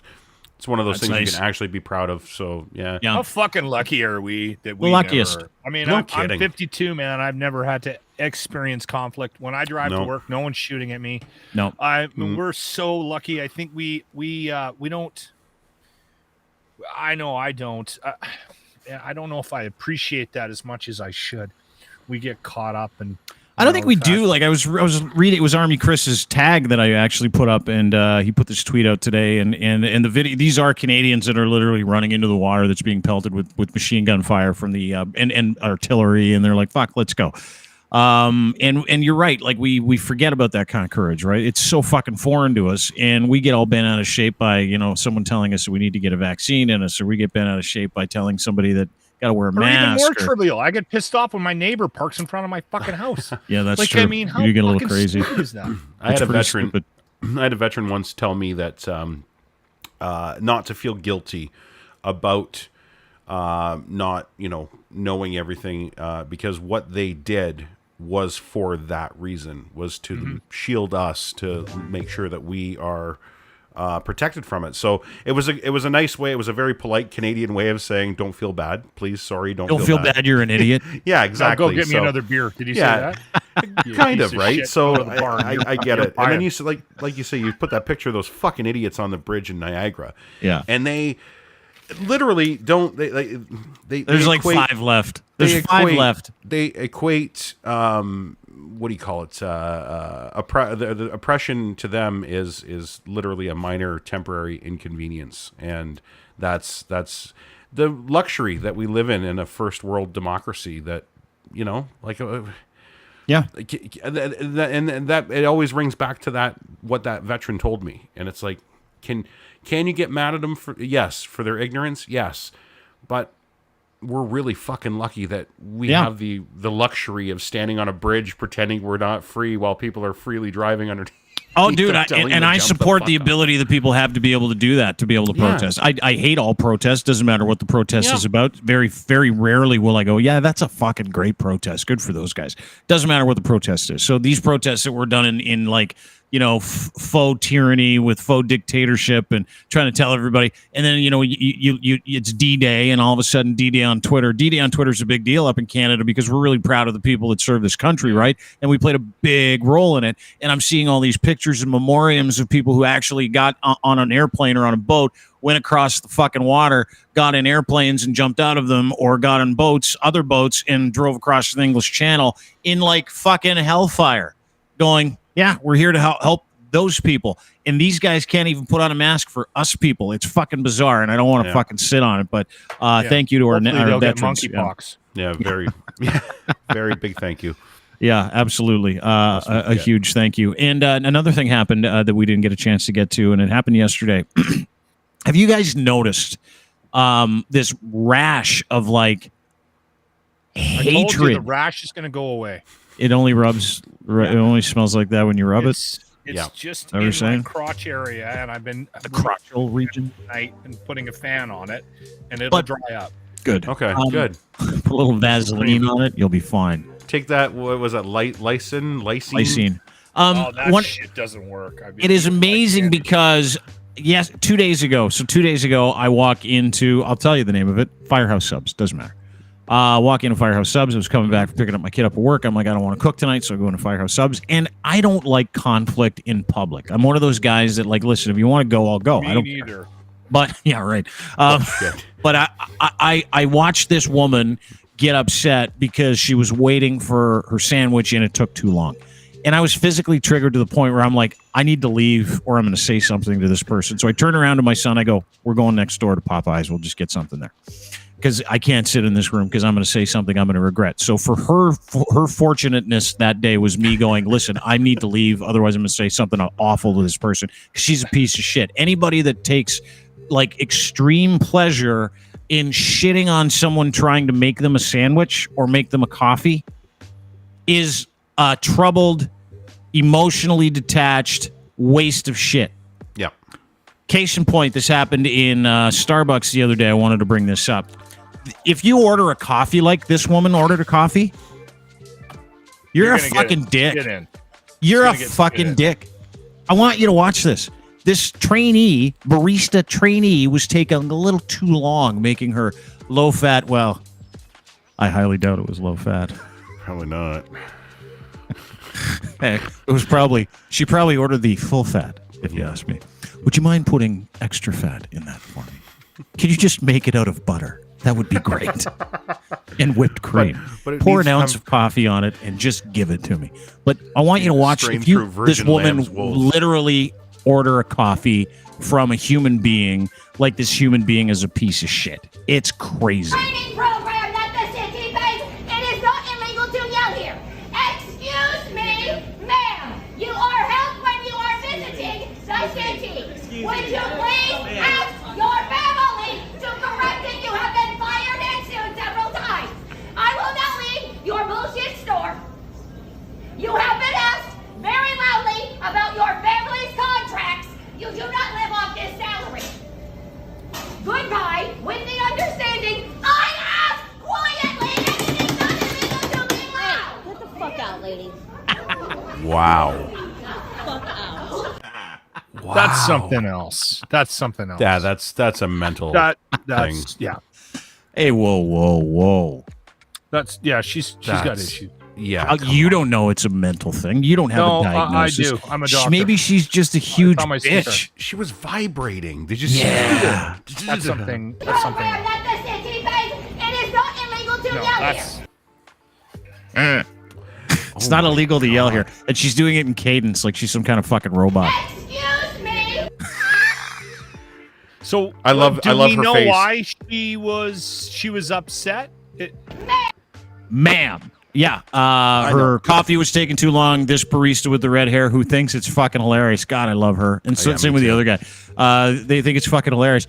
She's like, it's taking too long. And this is apparently the context I have. And she's like, it's coming, ma'am. And then she fucking lost her shit. That was the context I got. Could be right, could be wrong. But then she goes on to talk about how much money she makes in a family contract. And then she says, I'm leaving. Watch this. You are helped when you are visiting the city. Would you please ask your They're handling it family awesome. to correct it?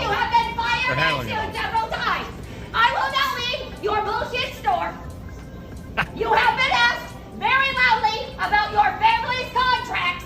You do not live off this salary. Goodbye, with the understanding I ask quietly and it is not illegal to be loud. Get the fuck out, lady. Wait for it. Wait for it. Everybody's laughing.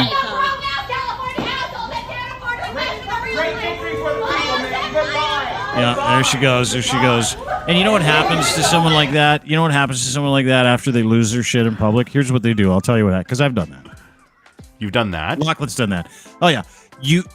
The second the door to start, not that, I haven't done that, but I've snapped in public and I thought, it just like an idiot where you never want to do it. Doing it though.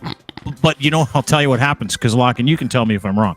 What happens is you act like a complete fucking tool in public, and the second that door closes and you hear all the laughter behind you and that entire group of people going, that chick needs fucking medication and some padded walls.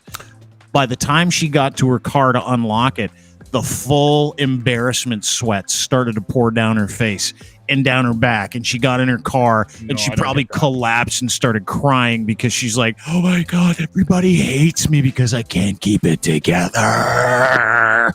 That one, I don't know if she went through that. I think she feels everybody does. Well, she feels very entitled to that opinion that she had there. We've bred this ourselves. Okay? That wasn't an opinion. She was just fucking talking. We've bred no this. Opinion. We bred this problem, and you know what it is?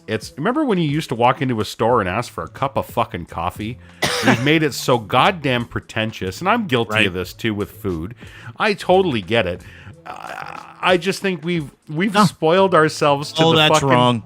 That's wrong. Come on. Oh, that's wrong. You know what it is? We haven't been out of the house for 2 years.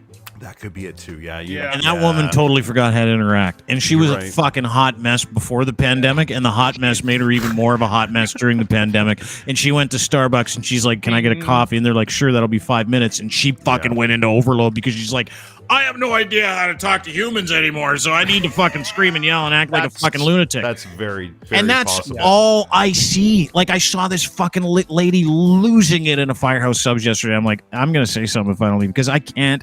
Like, I don't know what it is. Okay. Loud noises, people screaming, anger, craziness.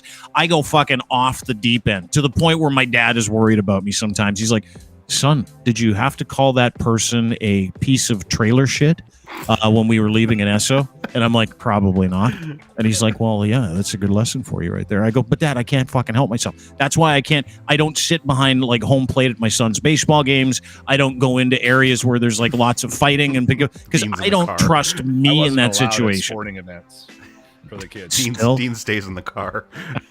The dance stuff was okay. Any of the other sporting events, I wasn't. You're not allowed? No, because I was like on the field. Yeah. Now hold on. I just want to defend myself because you guys made it sound like I am doing things like that woman.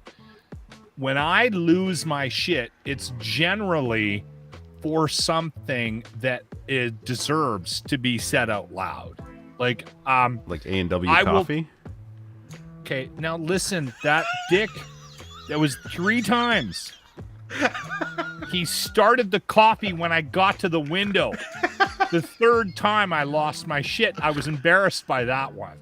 But there was a guy a couple years ago that butt in line before COVID at the Tim Hortons. And I was like, no, you're not doing that. No, get to the back of the line, you fucking cock.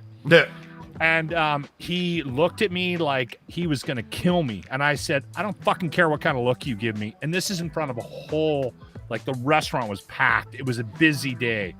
I'm like, get to the back of the line, you fucking asshole. And he did.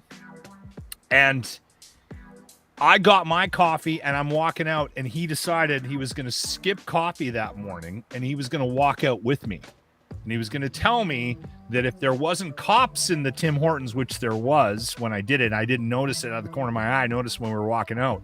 And when he told me, he goes, if there wasn't cops in here, I'd kick your ass. And I said, you should just do it. Then I got to the parking lot and I realized what he had done.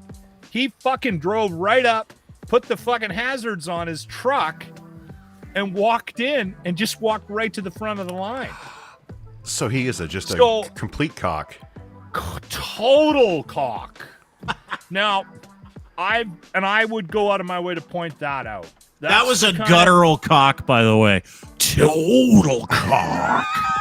That guy needed to be told he was a cock. And you know what? Honestly, I was lucky because he was the kind of guy, like, he was unhinged. And when I told him, no, you're not fucking doing that, you could tell, like, I looked in his eye and I'm like, that's a guy that has beat other human beings up for less. In any other situation, he was gonna come over and break my glasses and my nose. Total cock. And he didn't because he probably had, like, he was probably like dealing Probably with had a some criminal legal record. shit. Yeah, I was gonna say. And on there was 4 probation. cops sitting there having breakfast and a coffee on a Saturday morning. Yeah, dude. And he was like, That's not worth it.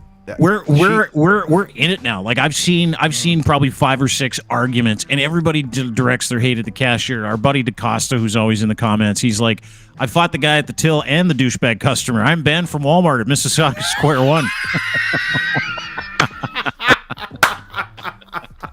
That's why I can't be in those situations. I'm literally like, you know what? That's awesome. If you're that's a badge of honor to be banned from a Walmart. It is. It takes a lot to get yourself thrown out of a fucking Walmart. Like, come on. I fought the guy at the till and the douchebag.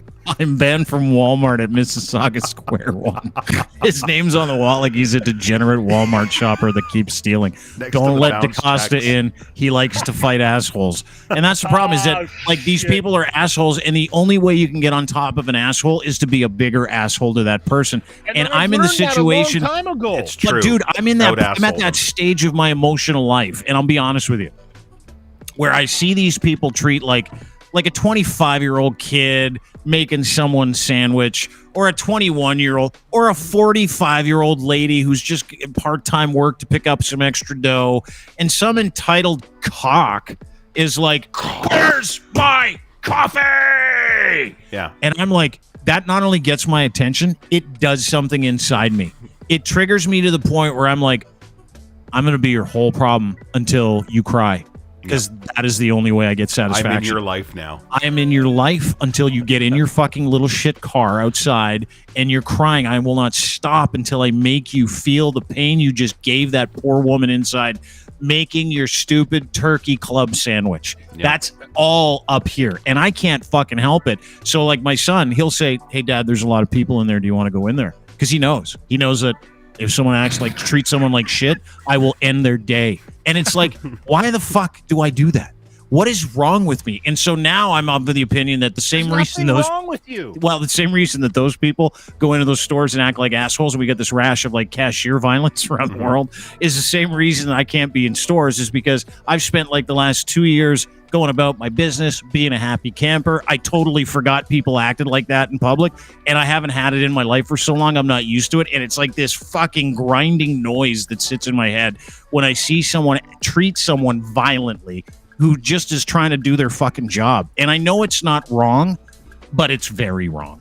Because I see fucking death. Like I see death. I don't see like, oh, you should just put your hand softly on that person's back and go, "Hey, are you okay? You want to step outside a little bit?" It's like, no, why don't I drag you by your fucking entrails into the bathroom and beat the living shit out of you for 5 minutes? We'll see how that feels, because there's a bunch of people waiting to get a sandwich and you're treating a human being like shit. And the return investment there is that I'm threatening to kill somebody, which is way worse than "Where's my sandwich?" Yeah. Like way worse. And that was clearly a mental break, whatever was going on with her, whatever family something or other. But I wonder if it's just because there wasn't enough jizz for the coffee. Were they out of coffee jizz? Do you think maybe? Probably. They didn't have enough jizz. Probably a lack of jizz. A lot of coffee jizz. There's a serious lack of jizz in that situation there. The whole situation, coffee, by the way, life. We don't need to dwell on this at all, but I feel awful based on the conversation that we had driving in. Dean and I have like sort of a pre-show meeting on my drive home from work every day, and you mentioned that your kid was dealing with like a medical thing, and then had some breathing issues. Yeah, sidestepped the "Hey, how's your kid?" Well, you made it all about you, did you? Weird. He's okay. Yeah, he's good. Yeah, he's fine. Just had some breathing issues yesterday. We don't know if it's like, he might have to get some tests, but he's good. Yeah, Okay, asthma, good. like I'm sorry allergies, about all that. that I shit. didn't No, ask no, how he dude, is, and I felt you could have bad. waited. You could have waited until after. I don't care about I that just stuff. thought about it now. I've been I did. sitting on it for like an hour and a half. It's been bugging me that I didn't I ask. asked. how I your asked. kid was. I asked like tons of questions when Dean and I talked today. Just so Yeah, you know. yeah. I He's know first you thing did, in town. Lens, because you actually give a shit and you have empathy, and I fucking don't, and I'm working on it. Thanks for pointing it out in front of everybody. Well, you're the one who brought it up, so I just thought I'd. That's true. You did bring it up. Hey, can I I'm ask you little guys a bit more question? concerned about whether or not I have enough beer in the fridge for the hockey do. game. Can I ask you guys a quick question? We got an Oilers game tonight. Is Evander Kane playing? That's the question. No, the answer is no. I'm surprised he got. Did you guys see the hit? We can't Now, play it did you obviously see it in because we'll real- get dinged on YouTube. But Did you see the hit in real time, or did you Yeah. see it in I saw highlights? wasn't a hit. replays. It was a push. I saw a highlight. There's Okay. a push. See, I was okay with the match penalty, or not the 5-minute major. Right. I was okay with it because when I first saw it, I was like, is that a 5? And then when he couldn't get up, then they replayed the hit. I went, ooh, that's a 5. And then I heard the guy go, oh, that might be a game. And I'm like, a game, really? Yeah, I got suspended. He gave him a shot. And he lost his footing. But and listen, this isn't me being a homer. I don't know if that. I mean, and listen, there's other penalties that got missed. Yamamoto got tagged the other day, and Yeah, that that was bad. probably should have been a penalty. I don't think a suspension, but that should have been a penalty. That was a head hit. For sure. But honestly, in the slew foot, I don't think McKinnon meant to slew foot him, but he should have got a penalty for it. At least a tripping call, right? The Kane thing, the 5, okay. The suspension, that's because he's a cock. I think Kane's a cock, and he got the cock thing. Like, Yeah, he got the cock treatment. I love that we've committed to not saying the word cock about a week and a half ago, and we've said it 48 times today, which is great. Just railing. Yeah. Don't But say- he was suspended because everybody fucking hates him. He was suspended not because of the hit, and it wasn't even really a hit. It was a push. It was like, and they don't like this, right? This is why I put it up. Crosby did the same thing in round 1. Didn't get a penalty. Didn't get suspended. However, Nazem Kadri's injured, and he might miss the rest of the playoffs. And he's on a fucking heater for the team, and the Avalanche are fucking really good. So it creates a bit of a problem. And I think if you've got a window tonight, is it obviously down 3-0, but. What's the vibe in the city? Are you guys like, hey, fun while it lasted, or hey, that at least we got into the second round? Like, how you guys feeling? This is the 3rd round. I know you guys have trouble doing math in Toronto, so yeah. 3rd round, whatever. At least you got through 2 rounds into the 3rd. Got through 2 rounds. Yeah, you're My not bad. through the 3rd yet. Yeah. It's all good. It's all good. Leaf fans have been all over me about this, which I find odd. I mean, like, okay. You gotta Well, let him have you got- this, Really Dean. let Let one him go have there, this, eh? Dean. He doesn't Yeah, get he this very did. often. Yeah, we're in the 3rd round. Keep going. It's okay. We'll Conference take it. final. Mom You're in the conference in final. fucking Arizona Keep going. right now. So shut up. But are people a little worried? Obviously, 3-0. It's impossible. You're never going to come back. from that. Listen, 4 Ever. teams have done it It's over. Momentum's in done. the history of the NHL. 100 years, Seized engine. 105 years. Yeah. I Seized think engine. the odds of them making it out of this round are pretty slim to none. Thank you. But they made it into the top 4, and I hope that this just makes the team hungry, right? Like I think. Oh, so you have resided to the fact that it's over, which is great. Which means they'll win. If we're going by a Lachlan's hockey analysis with gonna get offsides smashed. and penalties, No that means we're gonna Shouldn't say bring this anything out loud. cup home. I'm just No, kidding, but sorry. I think everybody's being honest about where we're at. We're down 3-0. They needed to win game 3 to give themselves a fighting chance. They absolutely had to win game 3. Tampa Bay had to win that matinee yesterday. They fucking. Did you see had that to, pass or it was Kucherov made to Palat for that 3rd goal in the so 3rd? good. Fuck, is he good? 46 seconds left. He's just like, how is he open? Why is Kucherov He's everywhere. open in the It's slot? because he's everywhere. He's the laziest, best hockey player you'll ever see in your life. It's weird. fucking unbelievable. He just shows up out of nowhere and just shovels a backhand pass to guys. But listen, best of luck to you tonight. I know Nazem Kadri's not playing, whatever the situation is. I wouldn't mind seeing a couple more Oilers games. I really wouldn't. I like it, and I think, God bless. I mean, you guys did a nice job. Totally cute. You got into the 3rd round. You won the exact same trophy the Leafs did this year. It's awesome. You know what's interesting about Nothing? You know what's interesting about where the Oilers are at right now. It's kind of where the Habs were at last year in the first round when they were playing Toronto. And they came back and you had to, didn't you? You had to. And they lost in 7, right? Yeah. He needs this. 5 years in a row, actually. In some capacity. I swear to God. 5 years in a row. I actually want them to lose in the first round in Game 7 again, more than I want anything else in my life. So do I. Like, and I'm buying lotto tickets on a fairly regular basis. So do I. As much as a dick move as that is, I fucking totally do, and I want them to win. But the only thing I want to see more than them getting out of the first round next year is another Game 7 loss for the 6th year in a row. Yeah. Can we go 7? I don't see why not. 7-7 for sure. Yeah. Can I ask you guys a serious question? Yes. Is this a bad haircut? No, it's perfect. It's Chris Sky, right? No. High school photo? No. It's just some dude that got arrested in Quebec the other day for scamming grandmas, and I don't even give a fuck about the story. I just care about his hair. Yeah, that's like it's like a 19-year-old kid that scammed a bunch of grandparents with some people in a granny scamming event, right? And this was his mug. This is his mug shot. I'm like, what kind of soup do you get with that haircut? That's a COVID cut. That's definitely a COVID cut. Look at that. What the fuck? At least it's like even. he walked out of Supercuts. He walked out of Supercuts and went like this. Yeah, this is it. I'm hot. That's hot. I find it very haircut. difficult to make fun of anybody with hair. Like, I've got zero salad up there. So if whatever he decides to do with it, if I had a fucking head of hair right now, I'd be doing crazy shit with it. Like, would you do this? Yeah. Would you do the soup bowl haircut? Yep. Yeah. This guy looks like a Uyghur. There'd be mohawks. I'd be doing everything. Pigtails. This guy looks like a Uyghur. This guy looks like he's been in a Chinese re-education camp for the last year and a half. Like every single one of those guys have hair like this. They were teaching him how to make mead, and he wasn't quite ready to get into the him and Friar Tuck. I'm still not convinced that's not Chris Guy's high school photo. I think you're lying to us.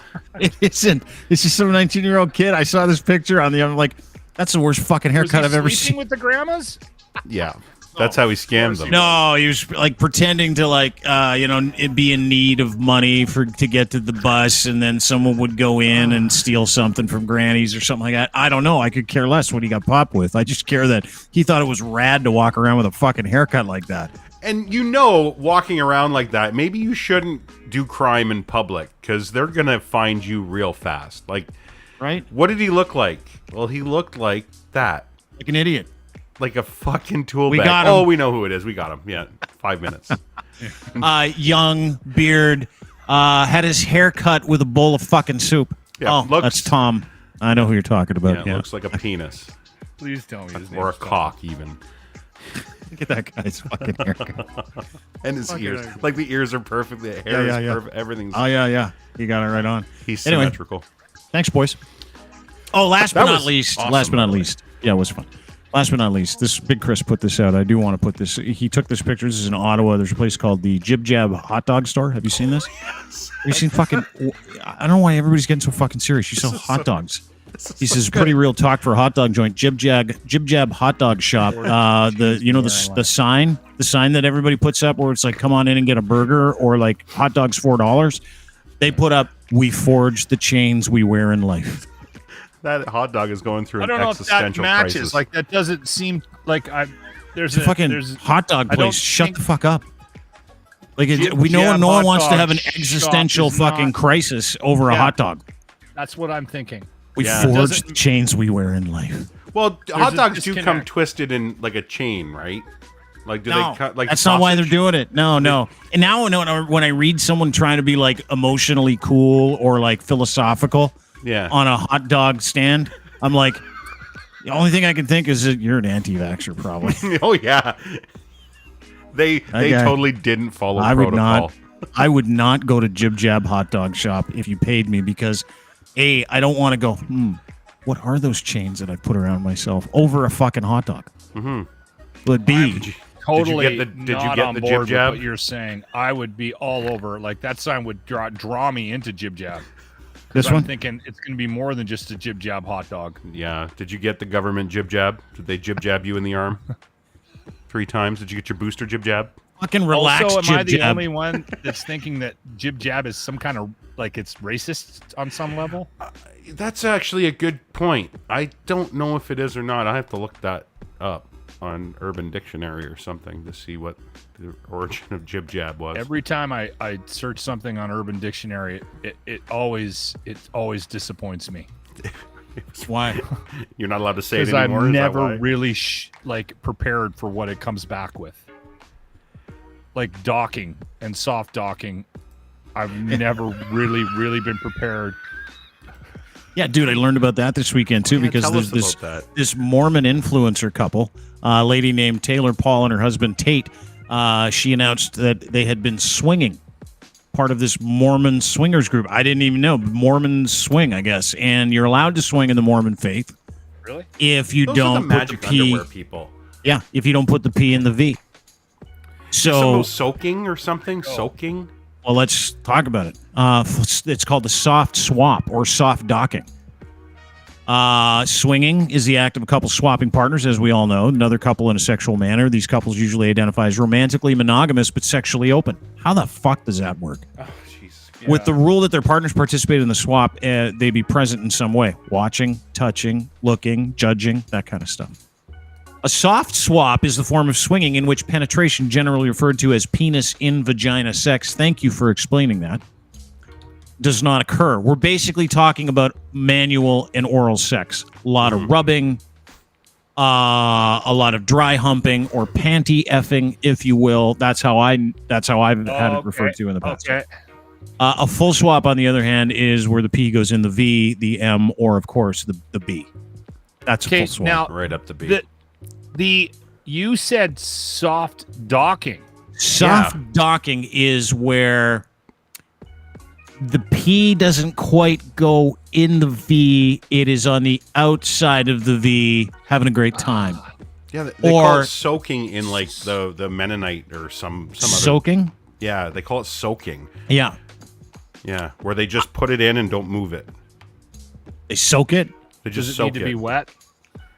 I would imagine they'd spit on it or Put it something. in and don't move it? Yeah, they just put it in and don't move it. I'm not kidding. This is a fucking thing. Like these people Why? think, oh well, Why don't they move it? God won't get mad if we're not making the movements. I guess I don't know. That makes a lot of sense to me. Doesn't it, If you though? don't make the movements, you can't get the action. If you can't get the action, the whole point is pointless. So my point is this: these Mormons are allowed to, in this group, their rules were that you can do everything except for like put it in, get it right in there. If it disappears anywhere in any orifice, that's called full docking. Soft docking is when it's like it gets rubbed on the outside of the orifice. Like a jib jab hot dog. Like if it just lays on the outside of the bun. That's not docking. Yeah. You've got swapping and docking mixed up. Docking is something different. Docking is a guy and guy thing, isn't it? It's in the gay community. It's where you take the foreskin and you put it over top of the other guy's unit. That's what I've been told. Yeah, here, Lachlan and I are going to do it. We don't need to. No. Oh, we can't do that on YouTube. Oh, okay. Please don't. No, please don't. Tried. But that's soft why docking. I was saying soft docking has. In different communities, it means different things. In the heterosexual Mormon swinging community, which fuck, I had no idea Mormons like to swing, but it's a big deal. They don't consider it a sin if indeed this doesn't go in there. If it just is on the outside, or like that, or like that, or like that, or like that. We're learning. That's okay. We're learning. Everybody stop laughing. Everybody's We're learning. Yeah. That's what it is. I popped All right, what's jib jab mean? Did you Urban Dictionary it? Yep. Jib jab is a language usually used when a person is intoxicated, talking trash, or just has no idea what he or she is talking about. 80% of the time, jib jab is followed by an ass whooping. In context, man, that boy was talking jib jab last night. He almost got his ass beat. So that makes a lot of sense for that hot dog place. They talk a lot of jib jab. talk a lot of jib jab. We forge the chains we wear in life. Should try a little soft docking. I bet you'd be a lot happier. Free Seem to be yourself a from the change. chains. Yeah. Now this chick, she's Taylor. She's, by the way, 12 out of 10. No 12 out kidding, of 10. though. Husband left her because they got found out as swingers. Oh, they got a shit. couple kids. Yeah. And now she's, you know what's going to happen? I'll tell you what's going to happen. This is why religion sucks. She's going to leave that religion and she's going to go and just pound it around town. Oh yeah, there's no more soft docking. It's full docking. It's They're full pulling the dockage. boat right Yeah. into the fucking harbor. She's going to get the traffic cones out. She's going to be waving guys in for business for fucking years because Yeah. she's had to do like soft docking all these years and be part of this wacky religion. And that's what happens, kids. That's what happens. This influencer's got like 11.5 million followers on TikTok, by the way. Like everybody wants a piece of her Put business. that picture back up. Yeah, she's all right. Locke Okay, needs a no, minute. the other one with all the kids. Yeah, there you go. Yeah. Like, is it just me? But do they look like they're a little like further down the line on the Cro-Magnon poster? He does definitely like that Yeah, stare, like, that fucking he's like Charles third Manson from the- lamps. Third from the right. Just barely walking.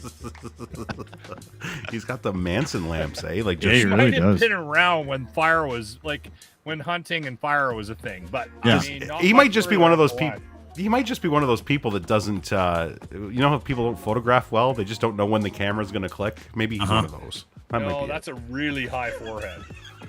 That is a big forehead. In fact, he wears a hat most of the time because he needs to cover up the forehead. That's a really high hairline, a really high forehead. I mean, you could put advertising on that forehead. Yeah, he Like could sell easy, Six head. like Coke, Diet Coke, Six head. Budweiser. Six head. It's not a forehead. between his eyebrows and his hairline. You got to take two. That's Ubers actually and not a bad fucking idea bus. for this podcast. We should put some advertising on your head, Linz. Yeah, we should. It is true. It is. Partypoker.com right on your As- forehead. Fuck, the sun's hitting it now. It's all shiny. Fuck. Partypoker.com right on your forehead. Could you imagine how much fucking dude would you do The that DVS if someone store? said if someone said listen, we'll give you $2 million to put partypoker.com permanently on your forehead. Yes. Would you do it? Yes. Yes. For $2 million? Permanent. It's permanent. It's Like a a fucking tattoo? tattoo. Yeah. No, Look at my face and head already. What? not for Are we $2 getting million. any worse? Like if we're And I talking get $2 life-changing money, we talk. $2 million?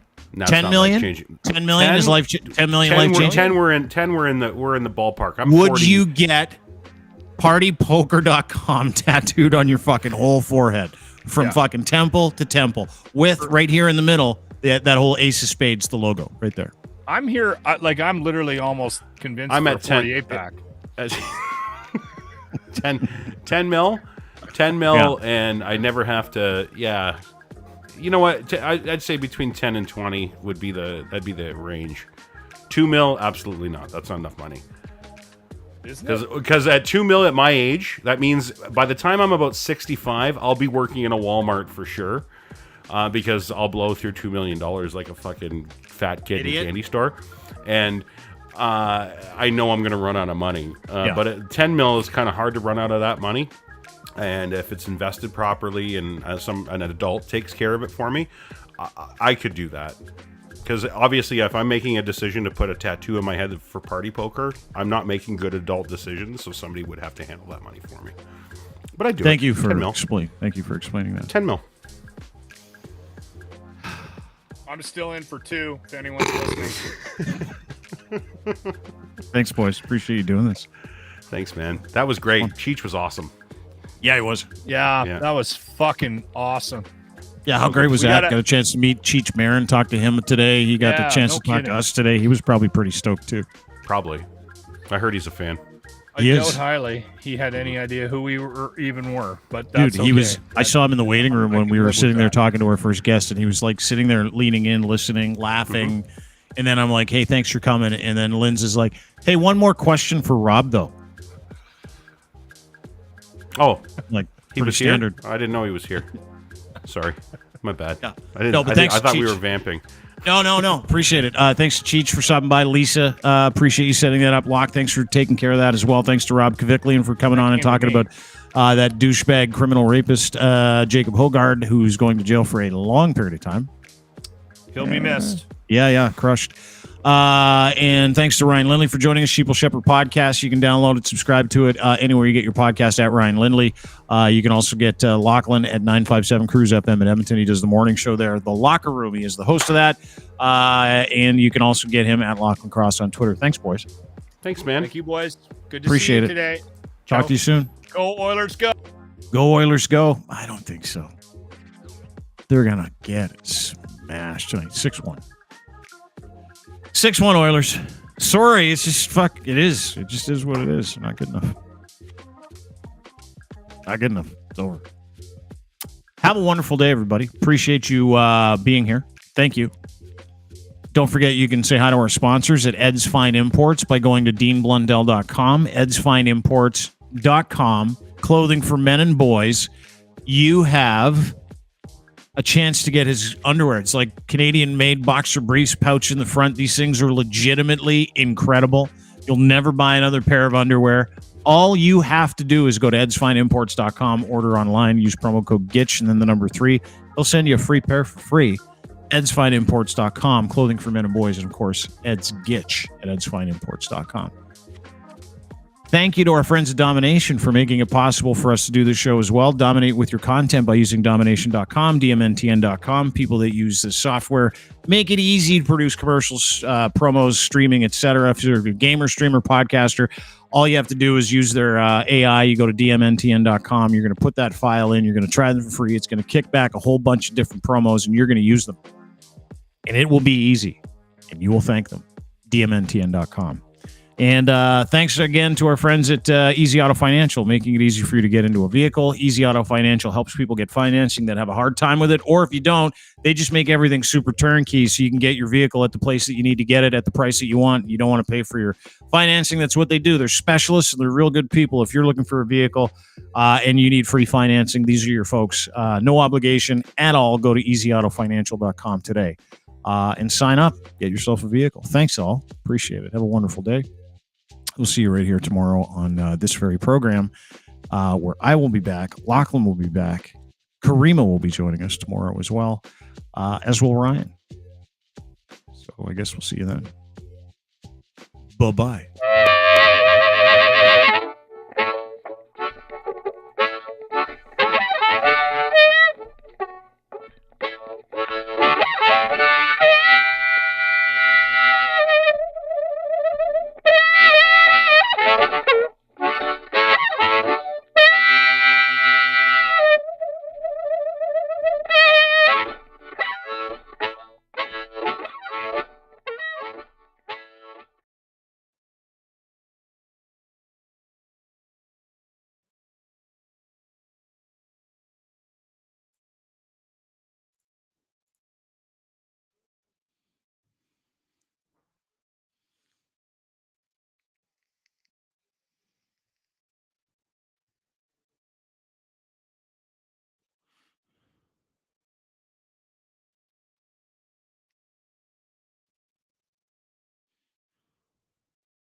See ya.